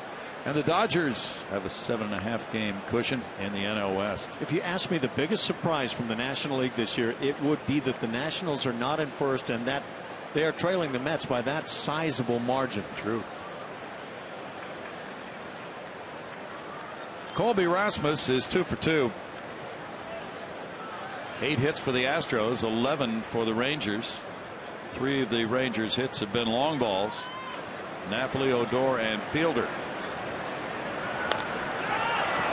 Rasmus pops it up.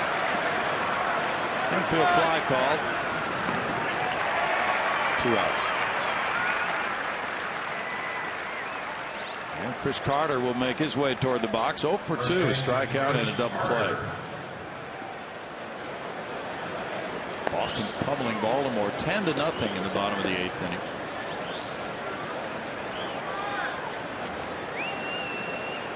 The Boston club wouldn't be fun to play this time of year. The Red Sox well out of the race, but nonetheless have the makings of a good offense for next season.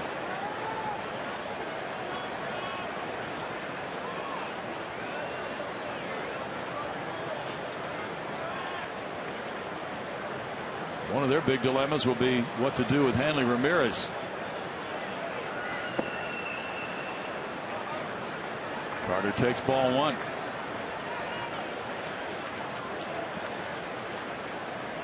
Dustin Pedroia has hit 2 Red Sox homers tonight, giving him 12. David Ortiz ripped his 35th. Carter takes it. It's 2-0 to Chris.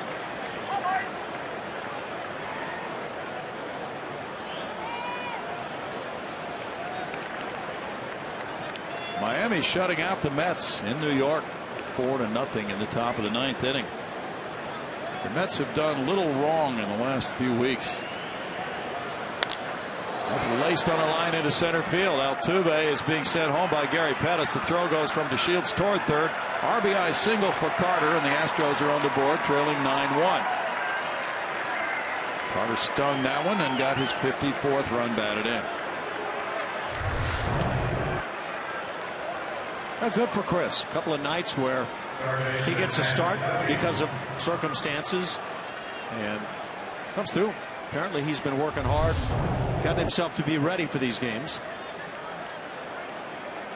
And that can be difficult when the player isn't seeing very much playing time, but he has been workmanlike about it. Matt Duffy's up for the 2nd time as a major leaguer. He grounded to shortstop in his debut at bat. Duffy's walk rate has improved during the season. There's ball 1 to him. This was his 2nd year at AAA. Last year he spent about half the season at Oklahoma City after starting at Corpus Christi, where he was an all-star last year. Apparently he's got a good reputation as a big league hitter with a good eye. Yeah. One pitch at the knees. That one apparently a little bit below. He hit .318 against lefties in the Pacific Coast League for Fresno this year. 20th round draft choice in 2011. So he's beaten the odds. 3 balls, no strikes. Yeah, the word has been he's not a big tool guy, but sometimes you find that guys that don't rank high in terms of tools can actually really play the game. He's been an all-star every year in the minor leagues for the Astros.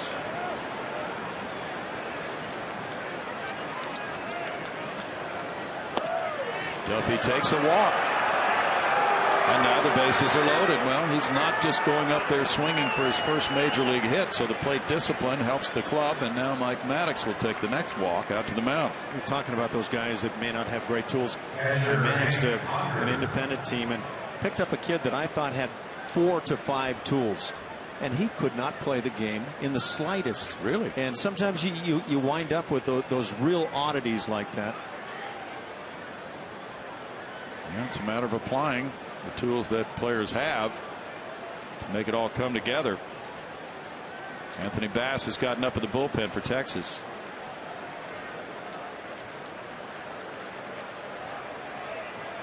A.J. Hinch is a big believer in playing winning baseball in the minor leagues. And he loves what the Astros have done throughout the farm system this year with all those teams going into the playoffs, 7 of them.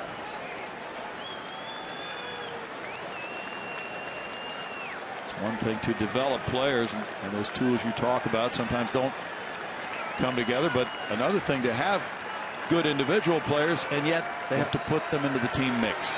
Time for a big swing. Take your shot. Conger has 2 grand slams this year. They strike 1 to Hank. He's 1 for 2.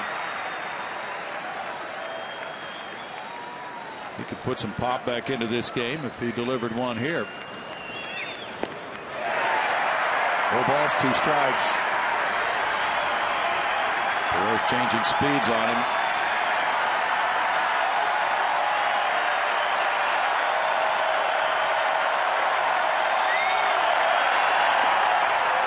Close pitch. It's 1-2. Perez won 10 games in 2013.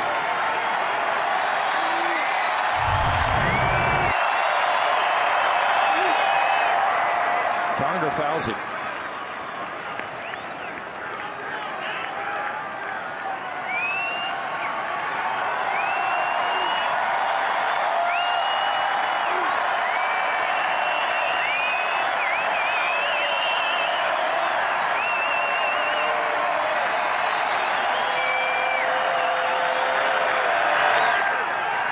Conger pops it up. Moreland coming over to end the threat. 1-run scoring on 3 hits, 3 men left, 9-1 Texas.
got kind of eaten up with a little short hop, but he was charging to his right and still able to make the play. Unbelievable what he did with this play once it was kicked momentarily.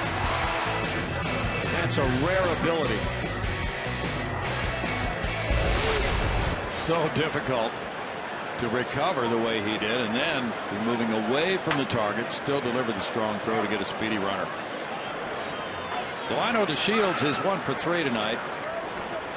Dallas Keuchel in 4 2/3 innings allowed 11 hits, 9 earned runs with no walks, 5 strikeouts, throwing 91 pitches. Smack to center field. Marisnik almost in his tracks, handles it. 1 pitch, 1 out for Michael Phillies. Phillies hit the first man he faced, Odor, then getting Wilson to bounce into a force play. Shin-Soo Choo coming up next. Choo is 2 for 3. Phillies, with his progress in this organization, figures to go to spring training and try to put his name in the hat for a spot in that starting rotation next year, allowing for the fact that a lot of big league teams wind up using 10, 13 starters during the year. Maybe he doesn't make it out of the gate, but plants a thought in the mind of the skipper, A.J. Hinch, that he can help out later. Well, he's another one of the names. Vince Velasquez, for me, is a guy that might be in front of the pecking order, and I'd love to see what he can do as a regular starter, get in that rotation time after time. Phillies pitched at Quad Cities last year, striking out more than a man per inning. It's 3-0. A.J. Reed finished second in the Baseball America Award of Minor League Player of the Year.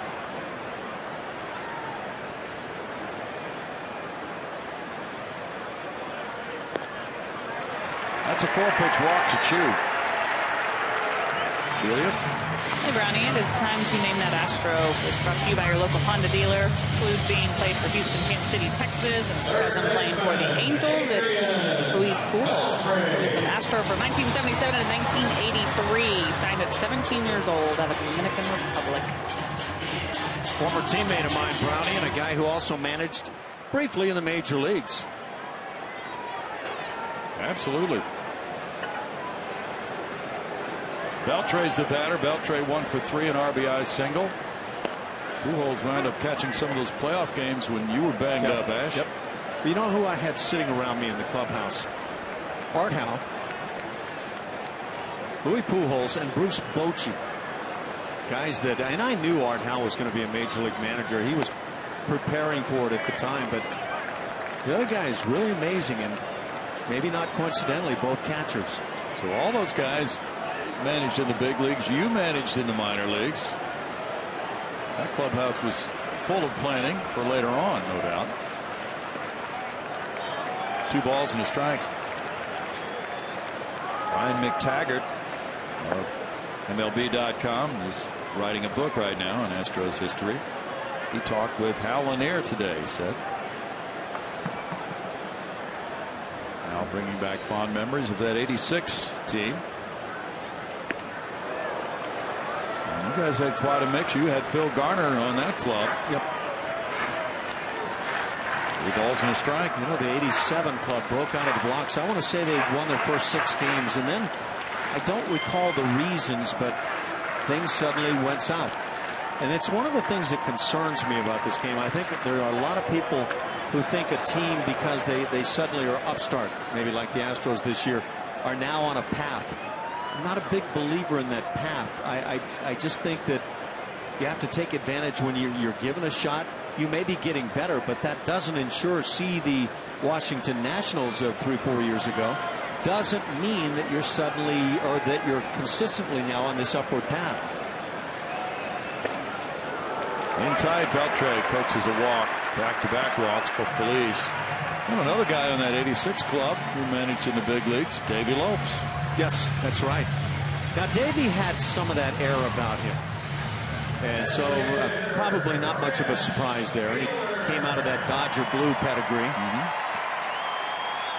Conger working with Feliz with 2 men on and 1 out for Fielder.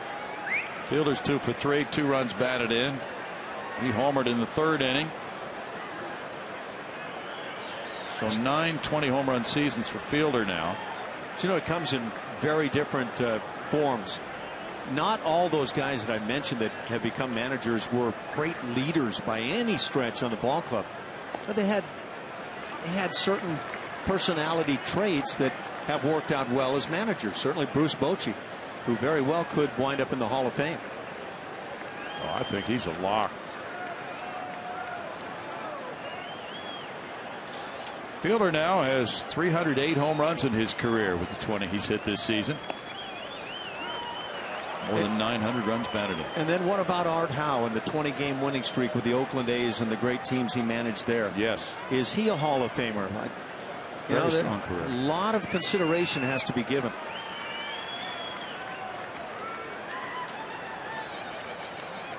That's really a difficult boat, especially when managers are involved. 1 ball, 2 strikes, because all those guys, if they sat around a table, would tell you, well, sometimes the guys who do the best job of managing are the guys who are managing the last place teams. But it doesn't show in the win column. I think one of the big things for a manager is to learn how to get out of the way with a good team. Right. Not impose his will too often. Let the guys kind of sort it out at times and keep playing the game right.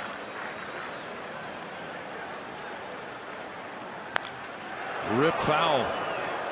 Well, these two managers could be squaring off for years to come. They've both been really drawing rave reviews for their work. A.J. Hinch, Jeff Bannister.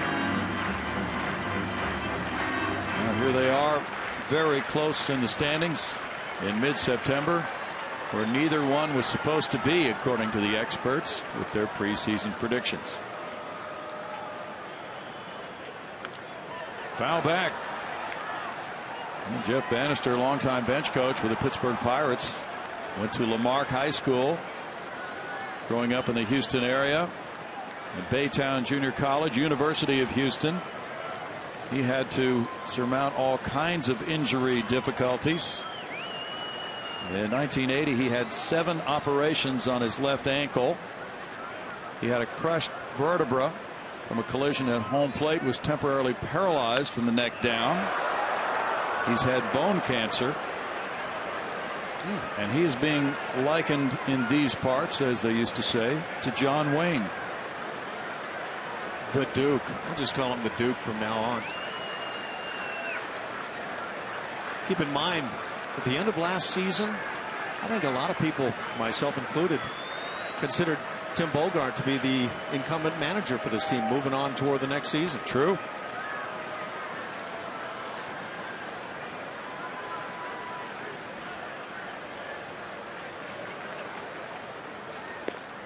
Outside for ball 2.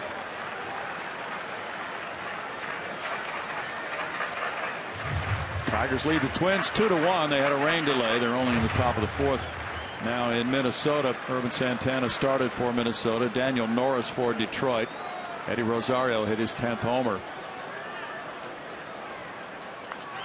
The Twins are a game and a half behind the Astros right now for that second wild card spot in the American League. The Angels are 2 games above 500. The Astros currently 9 games over 500. Angels will have remaining series with the Rangers and the Astros, so they're not to be counted out yet. Angels currently 3.5 behind Houston.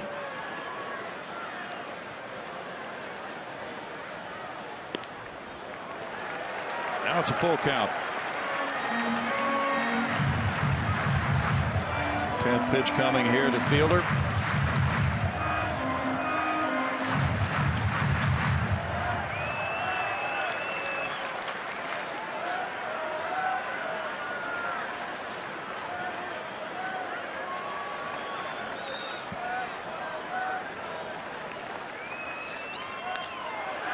Soft fly ball. Duffy legging it into foul ground way up the line, and it's back out of play for him. Duffy has played more third base than first base this year at Fresno. But we're told he's a fine first baseman. He's an excellent third baseman.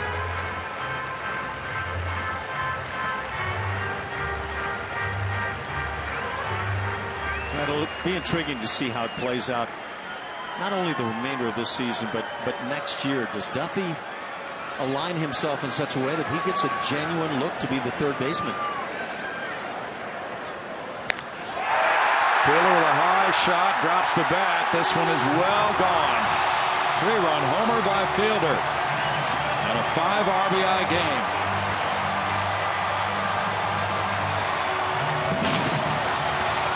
'83 runs batted in for Fielder. That's his 21st homer. Third hit of the night for Prince. Well, that big player so far here in the series has turned out to play for the Texas Rangers, and his name is Prince Fielder.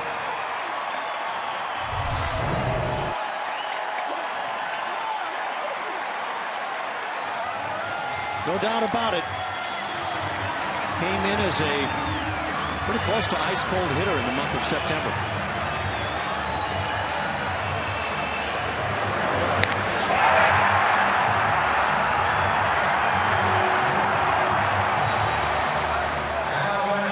Now he's simply a maker of souvenirs.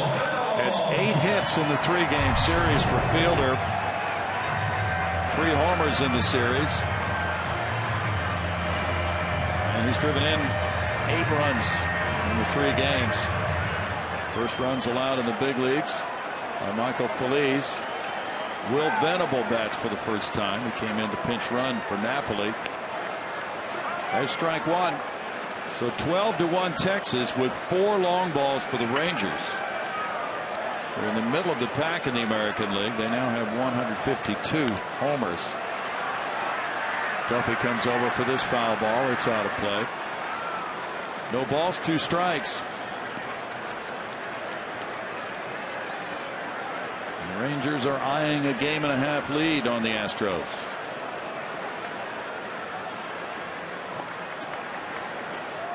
Venable strikes out. 2 outs. Moreland comes up. He's 0 for 3. First baseman,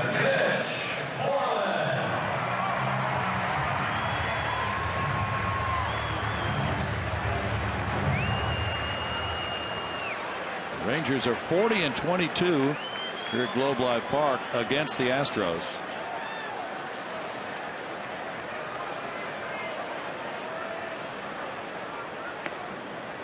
That floats high for ball 1.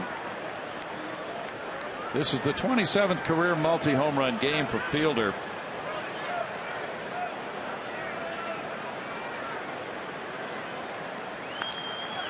Foul ball makes it 1-1. 15-game winner Colby Lewis goes to the mound for the Rangers tomorrow night. Lance McCullers pitches for Houston. The Astros then head for home. And Friday night they open up their final homestand of the year.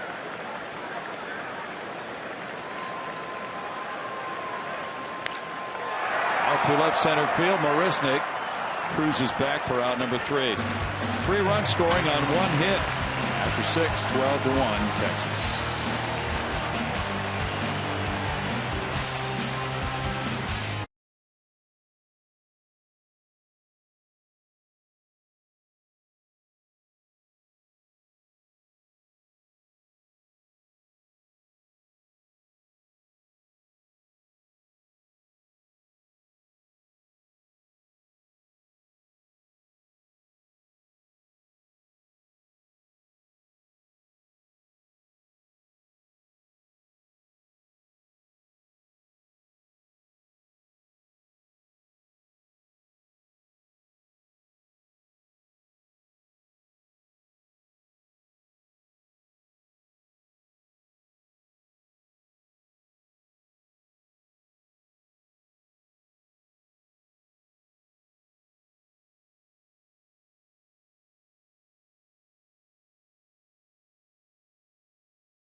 what's going on. The Rangers obviously have gone up by the Astros. Half a game at the start of play today. The Angels 4 back. And that wild card now has the Yankees and Astros as the two teams in. Twins, as Brownie was just talking about it, they're close and sniffing. And the Angels also within range. Should be a wild finish in the final 2 weeks. 12-1, the Rangers lead it. Perez working to Marisnik. And throwing ball 1. Jake is 1 for 2. Texas now has a dozen hits. Houston has 9. The Astros have left 7. Texas has stranded 3. It's 1-1. Perez shooting for win number 3 of the season. Tigers leading the Twins 2-1. They're in the top of the 5th now at Minnesota. Liner out to left field. Venable. 1 out. Get your running shoes on and join us for the Badges and Bases 5K and 10K run at Minute Maid Park. On the new date, it's Saturday, October 3rd. Kids 12 and under can enter the Kids Fun Run, and all participants will receive a commemorative T-shirt. For more information, visit astros.com/run. Good event. There's ball 1 to George Springer. Springer 1 for 3 tonight. George has been on base now in all 11 games since he returned from the disabled list in September. Beltre. 2 outs. And Altuve will be next. Or will he? No. Looks like Jonathan VR is going to be pinch hitting. Give Altuve a few innings off. Altuve does not figure to be getting any games off between now and the end of the year, but a few innings sometimes will be helpful for a position player who's been grinding it. Yeah, he's also no doubt got 200 hits on his mind. It's more about the team, but you're always looking for those individual numbers as well, and that would be nice if Jose could get the 200 this year. Jose tonight 1 for 3. He's had 569 at bats in a busy season. There's strike 1 to VR. VR at 266 with 2 homers has 9 runs batted in. He's had 109 at bats. Batting average just about the same from each side of the plate. 1-1 on the check swing call that goes VR's way. VR started last night at third base, going 1 for 4.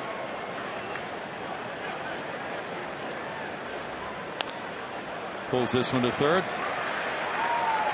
Beltre makes it a 1-2-3-7 for Perez. 12-1 Texas.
Fielder twice tonight has launched to the second tank here in Arlington, and almost repeat jobs.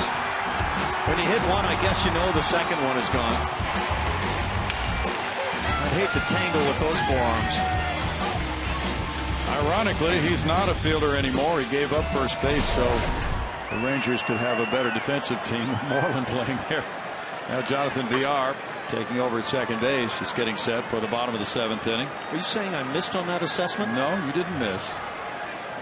Just happens to be his name, his given name is fielder. And have you ever known a player other than Cecil with that given name in Major League history? Anybody named Hitter?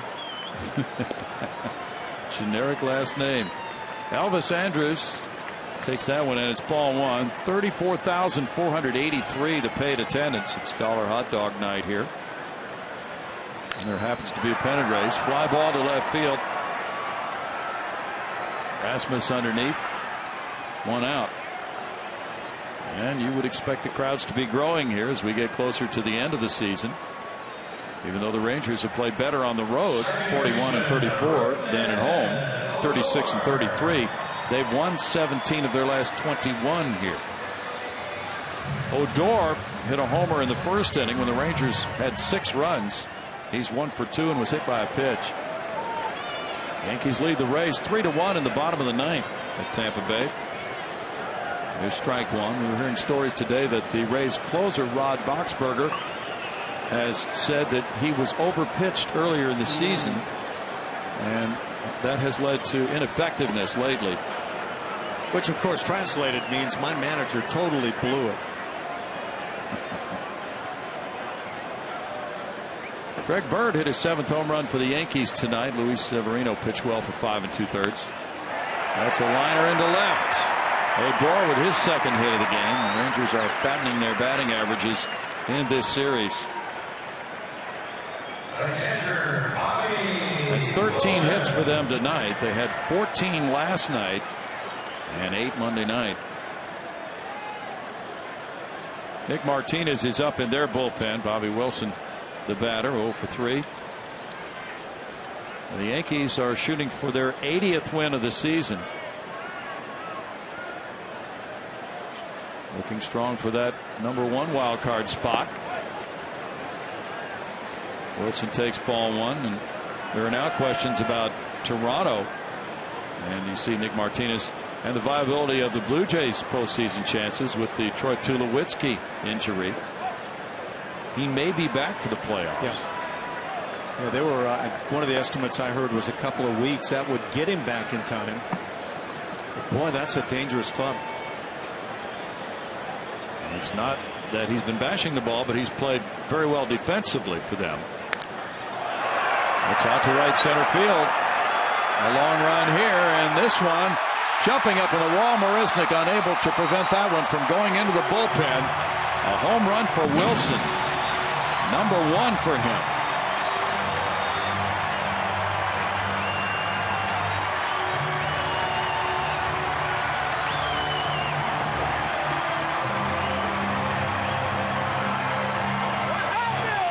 Yeah, that's a hot club.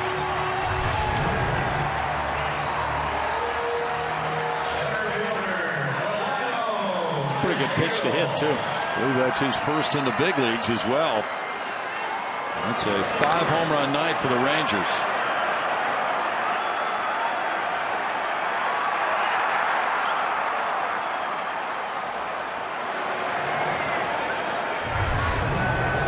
(14-1) Texas. DeShields is the batter.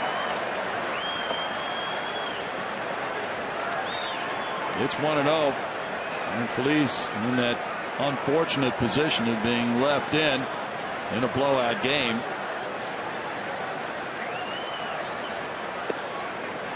In for a strike. It's 1-1.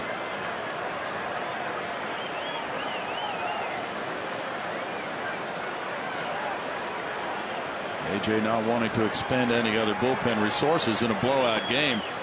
Staying with Feliz, who delivers, and it's 2-1.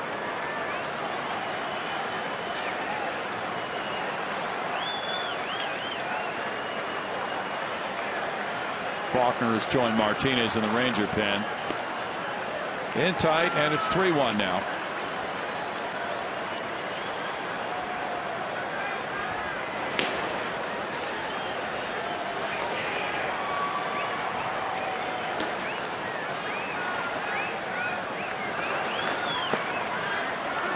strike.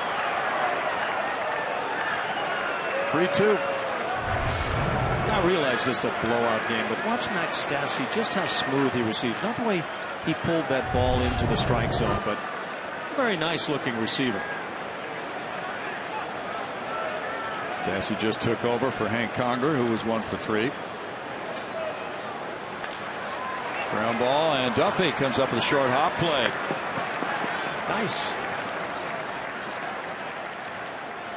Got moving toward the baseball, Ash. Yep, he did.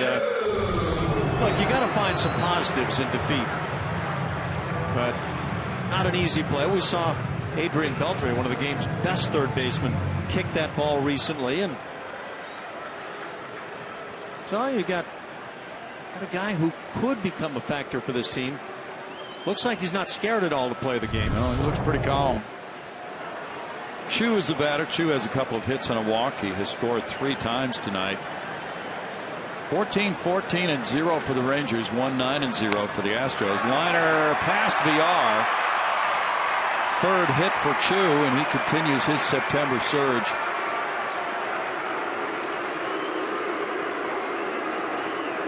A 15-hit night.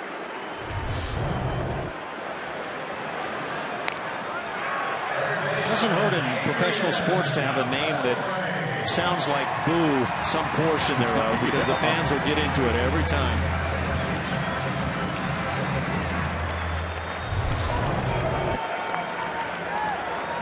Beltre had an RBI single in the 5th inning, walked and scored in the 6th inning. That's ball 1 to him. Pirates have tied the Cubs. It's 2-2 in the top of the 9th inning. We'll see if Cubs have Arrieta still in the game. Probably not.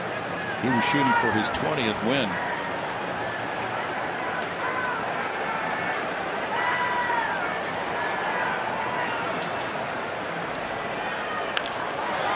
Into left field. Beltre comes up with another single. 4 hits in the inning, and Fielder will be the batter. Well, there's some fat pitches to handle right now, and you've got a frisky team with the bat. They are jumping, ready to get up there and swing it. Brent Strom to the mound. I want to talk about a tough assignment. Be a pitching coach and have to head out to the mound in this scenario. Yeah, because you're trying to avoid going to the bullpen again, and 22-year-old pitcher on the mound taking a beating. He's given up 2 homers, had back-to-back walks. It's all about trying to get some outs from him. He's thrown 51 pitches. If he gets 1 more out, that ends the inning, and then probably another pitcher comes out. I think you're trying to bring some positives. It doesn't do any good right now to say, what's that you're doing? Come on, let's go. It's about, you know what? You made a pitch on so-and-so that's exactly what you need to do. Let's see if we can repeat that now. Fielder's had a big night. 2 homers and a single, 5 runs batted in. This one goes to left center. Colby Rasmus tracks it down. 2-run scoring on 4 hits with 2 men left. 14-1 Texas.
with the Angels.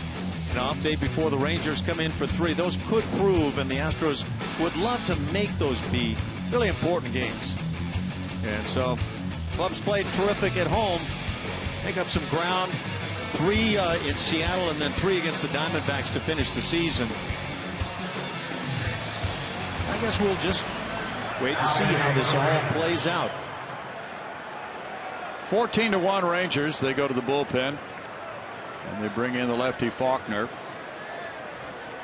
Andrew Faulkner in 4 games has no wins or losses, an ERA of 2.45. He just turned 23 years old from Aiken, South Carolina. He divided last year between Class A Myrtle Beach and Double A Frisco. Luis Valbuena is the pinch hitter for Carlos Correa, who was 0 for 3. Ball 1 from Faulkner. Perez in 7 innings allowed 9 hits, all of them singles, and 1 run. He walked 1 and fanned 3. Valbuena has a 1-1 count. There are some comfortable swings, and then there are swings like that one for Valbuena. Valbuena's 1 for 10 on the road trip. Looking at that for ball 2. 0 for 3 in this series. Ranger bullpen has been, of course, much better lately. In fact, looking at the season numbers doesn't really tell the story of the Rangers. 3 balls and a strike. They're 6th in runs scored in the American League, 13th in ERA, 12th in bullpen ERA. They've been outscored by 24 runs by their opponents coming into this game tonight, and yet they're 10 games over 500. There's a walk to Valbuena. And I think the key to that, Ash, is that it's not a good idea in many cases to look at numbers for the entire season for teams when you get to this point of the year, because the Rangers have reversed a lot of those numbers the last few weeks, and a lot of the people who compile those high ERAs aren't around anymore. They're not playing significant roles. What have you done for me lately is one of the old lines, and it means so much in this game.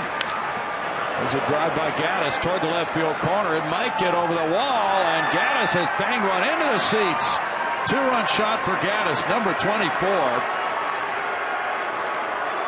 So he jumped on that first pitch from Faulkner, and now it's 14-3.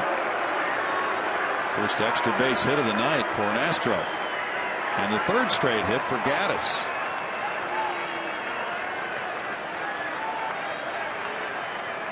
Well, get them while you can. Get hot if you can.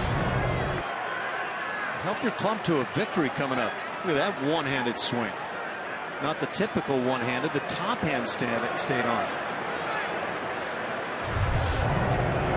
24 long balls, and now 79 runs batted in for the club leader in both departments. Colby Rasmus takes ball 1. Colby's 2 for 3.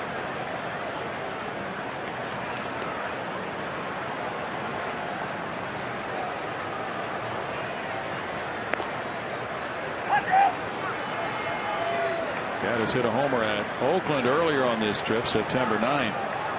A week ago. 2 balls, no strikes to Rasmus. Gaddis' first long ball against the Rangers this season. Colby fouls it. It's a 2-1 count.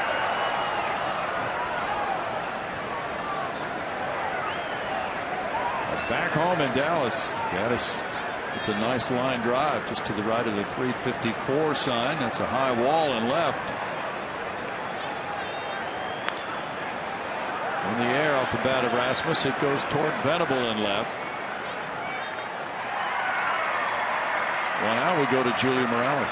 Grab your boots, belt buckles, and cowboy hats and head out to Minute Maid Park for Boot Scoot and Barbecue this Saturday, September 19th. This event features a pregame street festival, a barbecue contest, and country music. Fans must have a valid ticket to the A's Astros game to enter the festival. For more info, visit astros.com/BBQ. Chris Carter is 1 for 3. Drove in a run with a single in the 6th inning. That's strike 1. So with the right-hander going tomorrow night, Colby Lewis to end the string of 5 straight lefties faced by the Astros. Probably there's a different lineup than what we've been seeing. In for a strike, 0-2. Jed Lowry probably returns to the lineup. Maybe Valbuena. We'll wait and see what tomorrow's lineup card brings. 1 ball, 2 strikes. We're in the bottom of the 9th in Pittsburgh. Cubs 2, Pirates 2.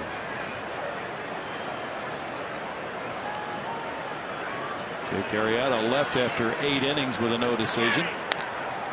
Flared over first base. Moreland into foul territory, unable to get there. A.J. Burnett went 5 1/3 for Pittsburgh. That's his 2nd start since he returned from the disabled list. They're trying to get him ready for the playoffs.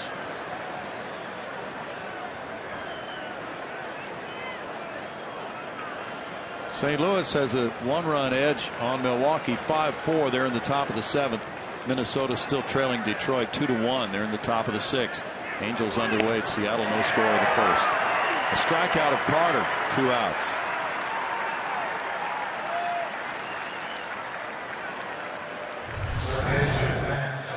What do you do with pitches that are right there to be hit? Kind of tail of the tape right now with the Astros.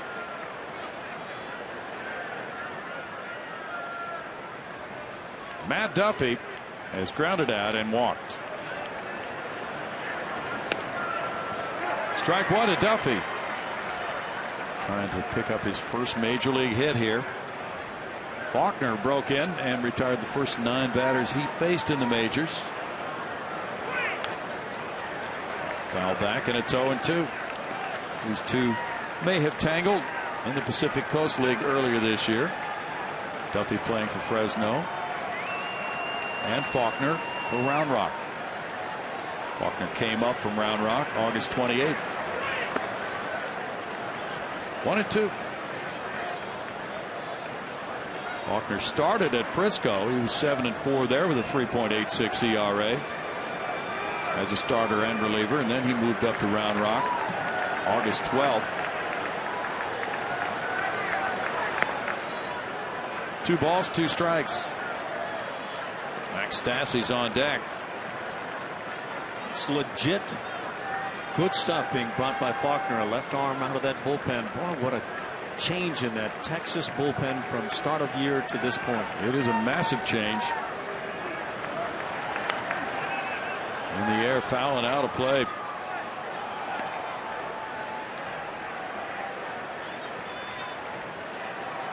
And they get a break tonight that they don't have to use their closer, Sean Tollison, who had pitched in the first 2 games of this series.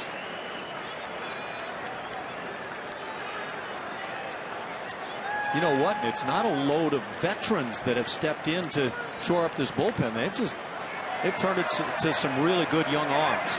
The foul pop, a sliding try by Wilson, unable to get there. Banged into that railing close to where the camera is.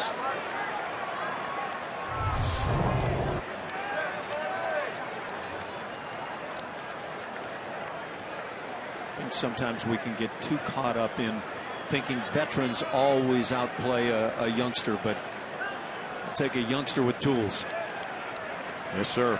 We've seen that. Wilson was wary of that railing as he went into a slide. A little bit high, and it's 3-2.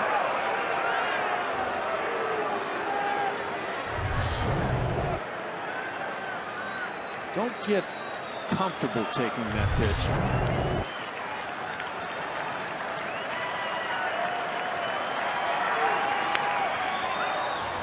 Good at bat here for Duffy, fouling off pitches, taking some close ones.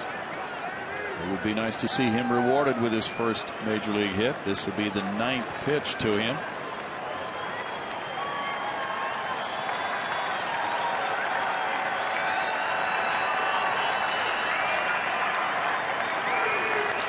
He rips a line drive, foul.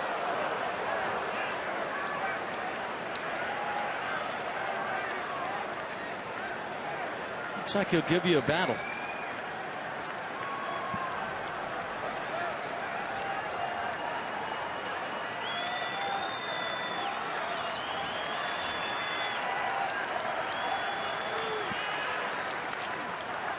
Duffy puts one in the air, foul again, and the battle continues.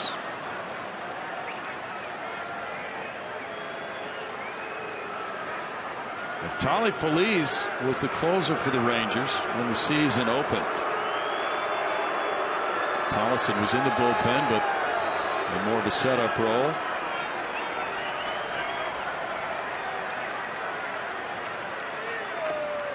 And a strikeout.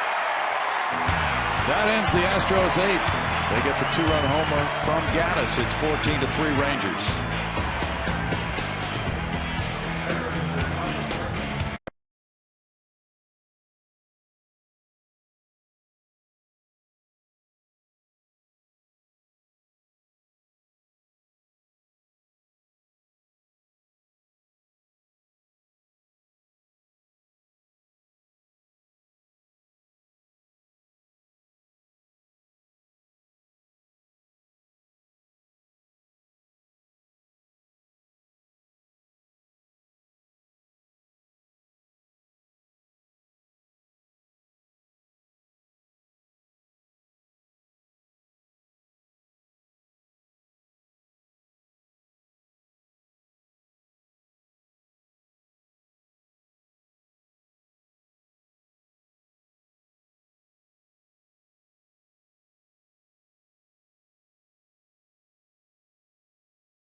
Book your low fare now at southwest.com. By Jack in the Box. For a limited time, try the new Portobello Mushroom Buttery Jack with melted garlic herb butter. And by HEB. No store does more than my HEB. We go to the bottom of the 8th inning. And the Rangers have a commanding lead, 14-3. Astros making more changes now. They have left Michael Feliz in this game to do more pitching. And he'll be facing Will Venable to lead it off in the home 8th inning. Luis Valbuena has stayed in to play second base for the Astros. Jonathan Villar, the shortstop now. And they go into a shift for Venable, who's 0 for 1 with a strikeout. There's strike 1. Preston Tucker has gone into the game in right field. So he will get an at bat in the 9th inning. He'll be due up third. It's a 1-ball, 1-strike count for Michael Feliz. 54 pitches for Feliz in relief of Dallas Keuchel. Rolled out to second. Valbuena on to first. One down. Keep up with the pennant races in true HD quality on MLB.TV Premium. Watch every out-of-market game live on more than 400 supported devices. Real-time highlights, live look-ins, pitch tracking widget, and more. Visit MLB.TV and do it today. This is the first time Valbuena has played second base for the Astros this year. Mitch Moreland's the batter. He is 0 for 4. Strike to Moreland.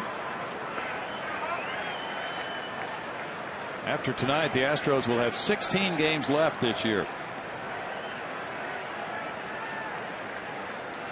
Looks like Keuchel's beard trimmed up.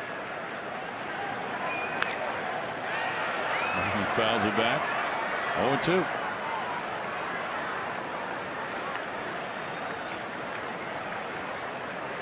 Cubs and Pirates are still tied 2-2. They're in the top of the 10th now in Pittsburgh. Those guys have all come out of this game, all started. Marlon Gonzalez coming out with an injury. So that lends some doubt as to whether he might be able to play come tomorrow night. 1 ball, 2 strikes.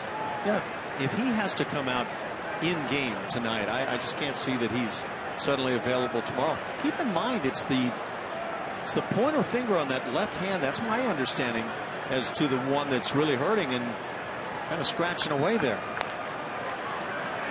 Valbuena takes care of the second out as well. So he's having fun at second base tonight. Yeah, he suddenly has broken out the second baseman moves out there, not acting like a third baseman. Yeah. Like that spring training day where you're trying to show the skip. Yeah, I can play over here. Keep that in mind. Yeah. Put me in, Skip. Elvis Andrus is 2 for 4 with an RBI tonight. Strike one on the off-speed pitch from Phillies. Don't much like the idea of trying to unseat Jose Altuve right about now.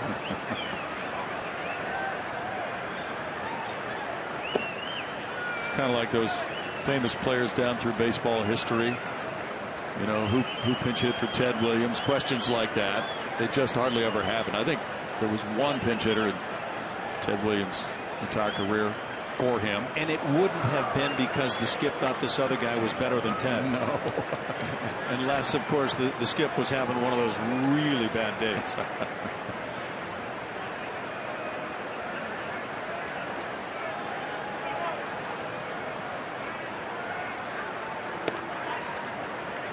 It's 3-1. Michael went 4 2/3. Then Feliz came in. And he's trying to get the final out the way it would appear that will be required of a Houston pitcher in this game. One hopper Duffy on over to Carter. He has a 1-2-3-8 with 3 ground ball outs. We go to the 9th inning, 14-3 Texas.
It's presented by Houston Methodist with Kevin Eschenfelder and Mike Stanton tonight. We go to the 9th now and we see a new pitcher, right-hander Luke Jackson. Andrew Faulkner in the 8th allowed 1 hit and 2 runs. He had a walk and 2 strikeouts. Jackson, who's 24, is from Fort Lauderdale, Florida. Last year he pitched at AA Frisco and AAA Round Rock. And as a big leaguer in 4 games, he has no decisions and an ERA of 5.40. 2 2/3 innings, scoreless in his last 3. That's how he's done lately. He was one of the September call-ups, recalled September 1st from Round Rock, made his debut against the Angels. He had been with the Rangers earlier, but did not pitch in his first stint with the club, August 6th through the 10th. At Round Rock, he had a 4.34 ERA. Max Stassi, who's 2 for 7 as an Astros, driven in 1. He's up for the first time in this game. He took over behind the dish for Hank Conger. That's strike 1. Jake Marisnick is on deck. Preston Tucker due up third.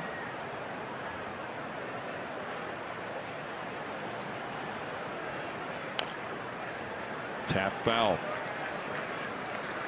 No balls, 2 strikes to Stassi.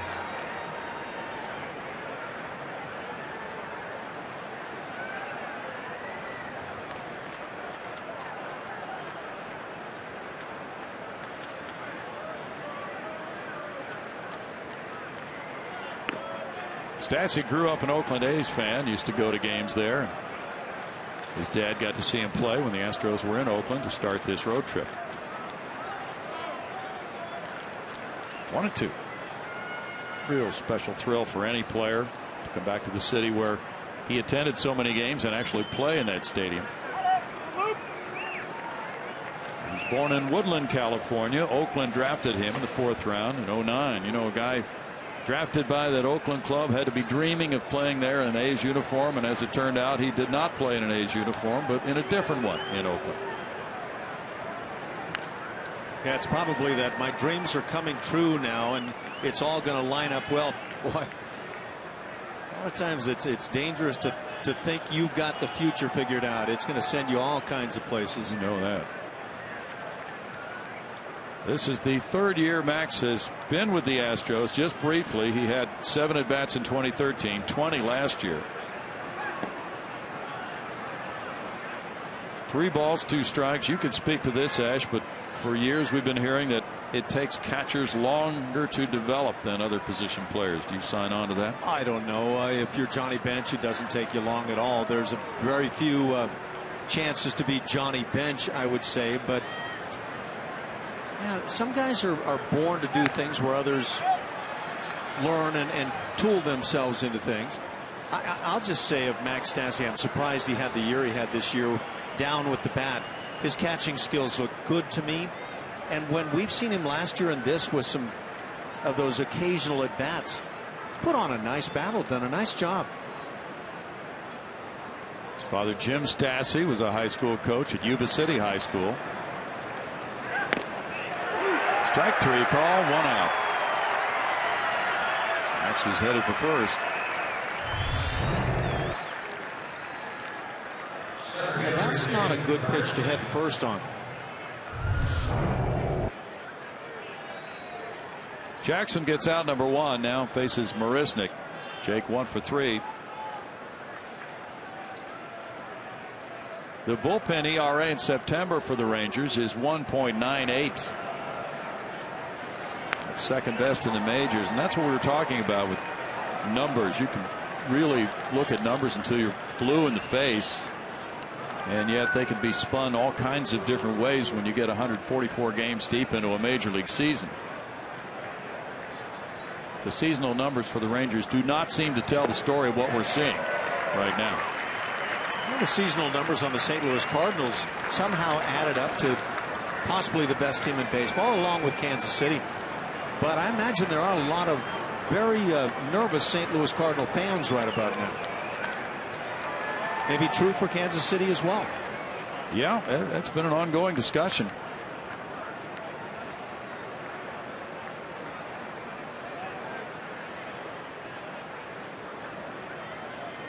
Twins still trail the Tigers 2-1. They're in the top of the 7th now at Target Field. Urban Santana still in the game. Shortstop Andrews gets it over to Moreland. 2 outs. Well, the Rangers are 1 out away from winning the first 3 of this 4-game series, and sending the Astros home from this game with a 2-7 record on this road trip. These two clubs quite different in the month of September. With a loss, the Astros would be 4-10. With a win, the Rangers would be 10-5. Preston Tucker, 254, 13 homers. Comes up for the first time tonight. He's had 280 major league at bats. Strike to him. Tucker's been very good off the bench for the Astros. Jonathan Villar is on deck.